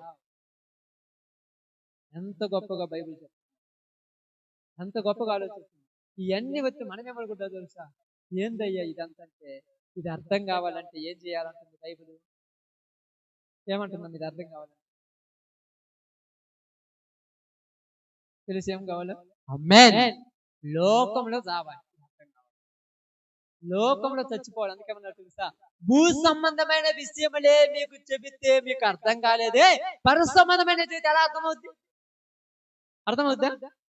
అందుకని లోక ఆశలు మన చచ్చిపోతే ఏమంటారు తెలుసా? ఒక్క పూట నేను రాకపోవటం వల్ల కొంపలే మునగవు, నా ఊపిరి నాకు ఇచ్చిన దేవుని దగ్గరికి వెళ్ళాలని చెప్పాను. అలా చెప్పాలంటే నీలో ఏముండాలి? ఏముండాలమ్మా? నిజంగా చెప్పండి, ఏముండాలి? గట్టిగా చెప్పండి. మీకు తెలుసు దేవుడు ఉన్నాడన్న నమ్మకం ఉండాలి. దేవుడు ఉంటాడన్న నమ్మకం ఉంటే చెప్పగలం. నమ్మకం లేకపోతే మనం ఉద్యోగం ఊరేమని అనుకుంటే ఏమనుకుంటాం? తప్పులు చేస్తున్నామా? మేము బజార్లో పెట్టి తిరిగి ఏమైనా పాపాలు చేస్తున్నామా? మేము రోడ్ల మీద ఏమైనా పందులాగా పొరిలాడుతున్నామా? మనం ఏమైనా అనుకోవటానికి గడుస్తున్న మనము నీతి న్యాయం నిజాయితీగా ఒకళ్ళ కాడ తప్పు చేయకుండా, తల దించుకోకుండా, తలెత్తుకొని బతుకుతున్నాం. మనకెందుకు భయం? నాకు అర్థం కాదా? ఎవరిదైనా మోసం చేసి తీసుకుంటున్నామా? ఎవరికైనా ఇస్తానని చెప్పి ఏమన్నా మోసం చేసామా? ఎవరికైనా అన్యాయం చేసామా? ఎవరిదైనా దోచుకున్నామా? ఎవరిదైనా లాక్కుంటున్నామా? మనకెందుకు భయం? నాకు అర్థం కాదా? తప్పు చేసినోడు తలంచుకుంటాడు. తప్పు చేయలేదు కాబట్టి నేను తలంచుకున్నాను. తప్పు చేయలే మనం. తప్పు చేసి ఆ తప్పును వదిలేసి ఇప్పుడు కరెక్ట్ గా ఉన్నాం అంతే. ఎందుకు మనకు భయం? అందుకని యేసు ప్రభువు ఏమన్నారు తెలుసా? నాలో తప్పు ఉందని మీలో ఎవరైనా నిరూపించగలరా? ఈరోజు మనందరికి బైబిల్ చెప్తున్నారు, సత్యమైన సువార్త కరువు రోజులో ఉంది. సత్యమైన సువార్త లోకం దగ్గరికి వెళ్ళండి, చెప్పాలి, తెలియచేయాలి. అందుకని ఇశ్రాయేలీయులు సంవత్సరానికి ఒకసారి 10వ వంతు పక్కా తీసినట్టుగా సంవత్సరానికి ఒకసారి నీ కుటుంబంలో సువార్త కొరకు ఏర్పాటు చేయాలి. Final class. ఎందుకంటే సంవత్సరాది మొదలుకొని సంవత్సరాంతం వరకు దేవుడు నిన్ను ఏం చేశాడు? ఆమేన్. కాపాడా? కాపాడబట్టే కదా ఈ రోజు ఎప్పుడున్నాం. లేకపోతే ఆనందోళము ఎప్పుడు మర్చిపోయేవాళ్ళో మనం నమ్మకం. అందుకే మీ అందరికి తెలియజేసిన మాట, సత్యమునకు ఏమయ్యాలి? లోబడి జీవించాలి. అదే రాత్రి కూడా చెప్తున్నాను, దేశములో సత్యమును ఆచరించాలి. కాబట్టి నువ్వు ఏది చేసినా వాళ్ళు సేవ అర్పణల కొరకు వాళ్ళు ఆ కానుకలు ఇచ్చారు. ఇప్పుడు నువ్వు దేనికోసం ఇవ్వాలి? సేవ, ఆత్మల కొరకు నువ్వు ఇవ్వాలి. ఆత్మల కొరకు, ఆత్మల కొరకు అంటే సువార్త కొరకు మీరు ప్రయాసం. చాలాసార్లు ఎందుకు ఇంత ఖర్చు అంటారు? కనీసం వేరే వాటి ఖర్చు పెట్టాలంటే ఆలోచిస్తున్నాను. సువార్త కొరకు ఖర్చు పెట్టాలి ఎందుకు ఆలోచిస్తున్నాను? దానికి అంటారు చూడండి పెద్దోళ్ళు, నువ్వు ఒక్క కంది గింజ నాటితే ఎన్ని వస్తాయమ్మా? ఆ ఒక్కరు కంది గింజ ఒకటి నాటితేనే 100 వస్తాయని తెలుసు కదా. నువ్వు దేవుని కోసం ఒక్కటే ఖర్చు పెడితే పతిస్తాడు. మళ్ళీ వేరే వాటి ఖర్చు కాదు, సువార్తలో, దేవుని పనిలో, దేవుని ఆత్మలో. మనం చాలా మంది ఏ ఖర్చు పెడతాం తెలుసా? తినడానికి తాగటానికి పెడతాం. అది చర్చి మొత్తానికి భోజనాలు పెట్టావా? పెట్టి తినిసరి తింటామో మర్చిపోతాం, అయిపోయింది. ఇంకేముంది? భోజనాలు పెట్టేద్దు. నేను నీ ఇష్టం అంటే పెట్టేసి నాకు అవసరం లేదు, కానీ సువార్త కొరకు నువ్వు ఏమి చేస్తావు? మన ప్రయాస అంతా కూడా ఎప్పుడు కూడా నేను వాక్యం చెప్తే ఆత్మల రక్షణే మన ప్రాధాన్యత. ఏది కాదు, మారింది. అందుకే నలుగురిని మార్చాల్సిన పద్ధతి మనకి. ఎక్కడో లోకంలో పాపానికి బానిసైపోవాల్సిన నన్ను పాపంలో నుంచి బయటికి తీసుకొని వచ్చి నిలబెట్టింది నన్ను వెలిగించి అనేకులను వెలిగించమని. నిన్ను వెలిగించిన దేవుడు నీ ద్వారా అనేకులు వెలిగించమని. అలాంటి జీవితం నీకు కావాలంటే ప్రఖరంగా దేవుని సత్యాన్ని వెలిగి దేవునికి లోబడి జీవించాలి. ఆ రోజు బాప్తిసం తీసుకునే రోజు ఏం చెప్పావో తెలుసుగా? మర్చిపోయి ఉంటారు. చాలా గుర్తున్నాయి. అమ్ముతాను యాడ తీసుకున్నారంటే గుర్తుంది. డ్యామ్లో తీసుకున్నారు, వాగులో తీసుకున్నాను, మోదిక్కాను, కానీ మాటలు గుర్తున్నాయి. నా జీవితంలో దేవుణ్ణి మర్చిపోను, పరలోకం చేరేంత వరకు నేను ఇచ్చిన మాట నిలబెట్టుకుంటానని చెప్పాను. ఈరోజు పరలోకం కొరకు తప్పని, పాతాళం కొరకే తప్పని చెందుతున్నారు, పరలోకం కొరకు. కాబట్టి మీ అందరికీ చెప్పిన చిన్న విషయం, వాళ్ళు ప్రతిష్టార్పణలు 10వ వంతు దేనికోసం చేశారంటే ఎవరి కోసము? లేవీల యొక్క స్వాస్థ్య భాగం కోసము, మందిరంలో ఉన్నటువంటి ఆవరణ పనుల కోసం చేశారు. కానీ ఇప్పుడు మనం దేనికి తీయాలి? సంఘమైనటువంటి యేసు ప్రభు సంఘమైనటువంటి సంఘాన్ని కట్టడానికి తీయాలి. సంఘం కట్టాలి. ఎలా కట్టాలి? ఏడుతో కట్టాలి. సిమెంట్, ఇటుక, రాళ్ళతో కాదు. సజీవమైన ఆత్మలను సంపాదించడానికి మీరు 10వ వంతు ఆత్మల సంపాదన కొరకు, సువార్త కొరకు ముందుకు రావాలి. సువార్త కొరకు మీరు కష్టపడాలి. మీ కుటుంబంలో కనీసం చేతనైనంత వరకు ప్రార్థన కూడిక ఏర్పాటు చేయాలి. కనీసం నీకు చేతనైతే నెలకొకసారైనా ఉపవాస ప్రార్థన మందిరం, సంఘంలో నువ్వు ఏర్పాటు చేయాలి. నీ ఉన్న ప్రాంతం కొరకు, నువ్వు ఉన్న ప్రదేశం కొరకు ప్రార్థన చేయవలసిందే కాదు, వాక్యము కూడా చెప్పాలి. అప్పుడు దేవుడు అక్కడ ఫలాలను నీకు అనుగ్రహిస్తాడు. ఎవరు కొనుక్కుంటే వాళ్ళకే కనుక ఆయన. మనందరం పోతాం, అన్నప్పుడు పాడుకని పోతుంటాం. పోయినప్పుడు కొనకొచ్చి అలా ఒకటి ఇస్తారు పాపం. తింటున్న ప్రతి ఒక్కళ్ళు ఏమనుకుంటారు తెలుసా? ఆ అక్క కొనిస్తే నేను తినగా, అక్క కొని చినిపించారు కాయలు, అక్క తెచ్చి చినిపించారు. ప్రతి ఎక్కడికి కూడా అంటారు కదా, నీవు కొన్నవి నీవే, నీవు దేవుని ఆత్మల కొరకు ఖర్చు పెట్టింది నీదే, అది నాది కానే కాదు. అందుకని ఆసక్తితో దేవుళ్ళ ముందుకు. అందుకని మీకు అందరూ చెప్తాను, మీరు అంటారు నేను చేస్తాను. ఏం చేస్తున్నారు? పుదీనాను, కొత్తిమీర, సోపు ఇచ్చినారు అంతే కదా. ఎందుకయ్యి? దేనికై చెప్పండి? ఇచ్చేటువంటి ఆ 2 రూపాయలు 3 రూపాయలు దేవుడు స్వార్థ చేతరా? చేతరా? కనీసం క్వార్టర్ బాబురా, ఒక క్వార్టర్ అయినా 100 రూపాయలు కదా. అవునా కదా? కాదా? అబ్బో మహామనిశ్యం కాదమ్మా. మీరు చూడలేదు మధ్య కింద అసలు నిలబడలే, పైన తిరిగింది మధ్యకాలం. నాకేం తెలుసాక అడగండి పాప.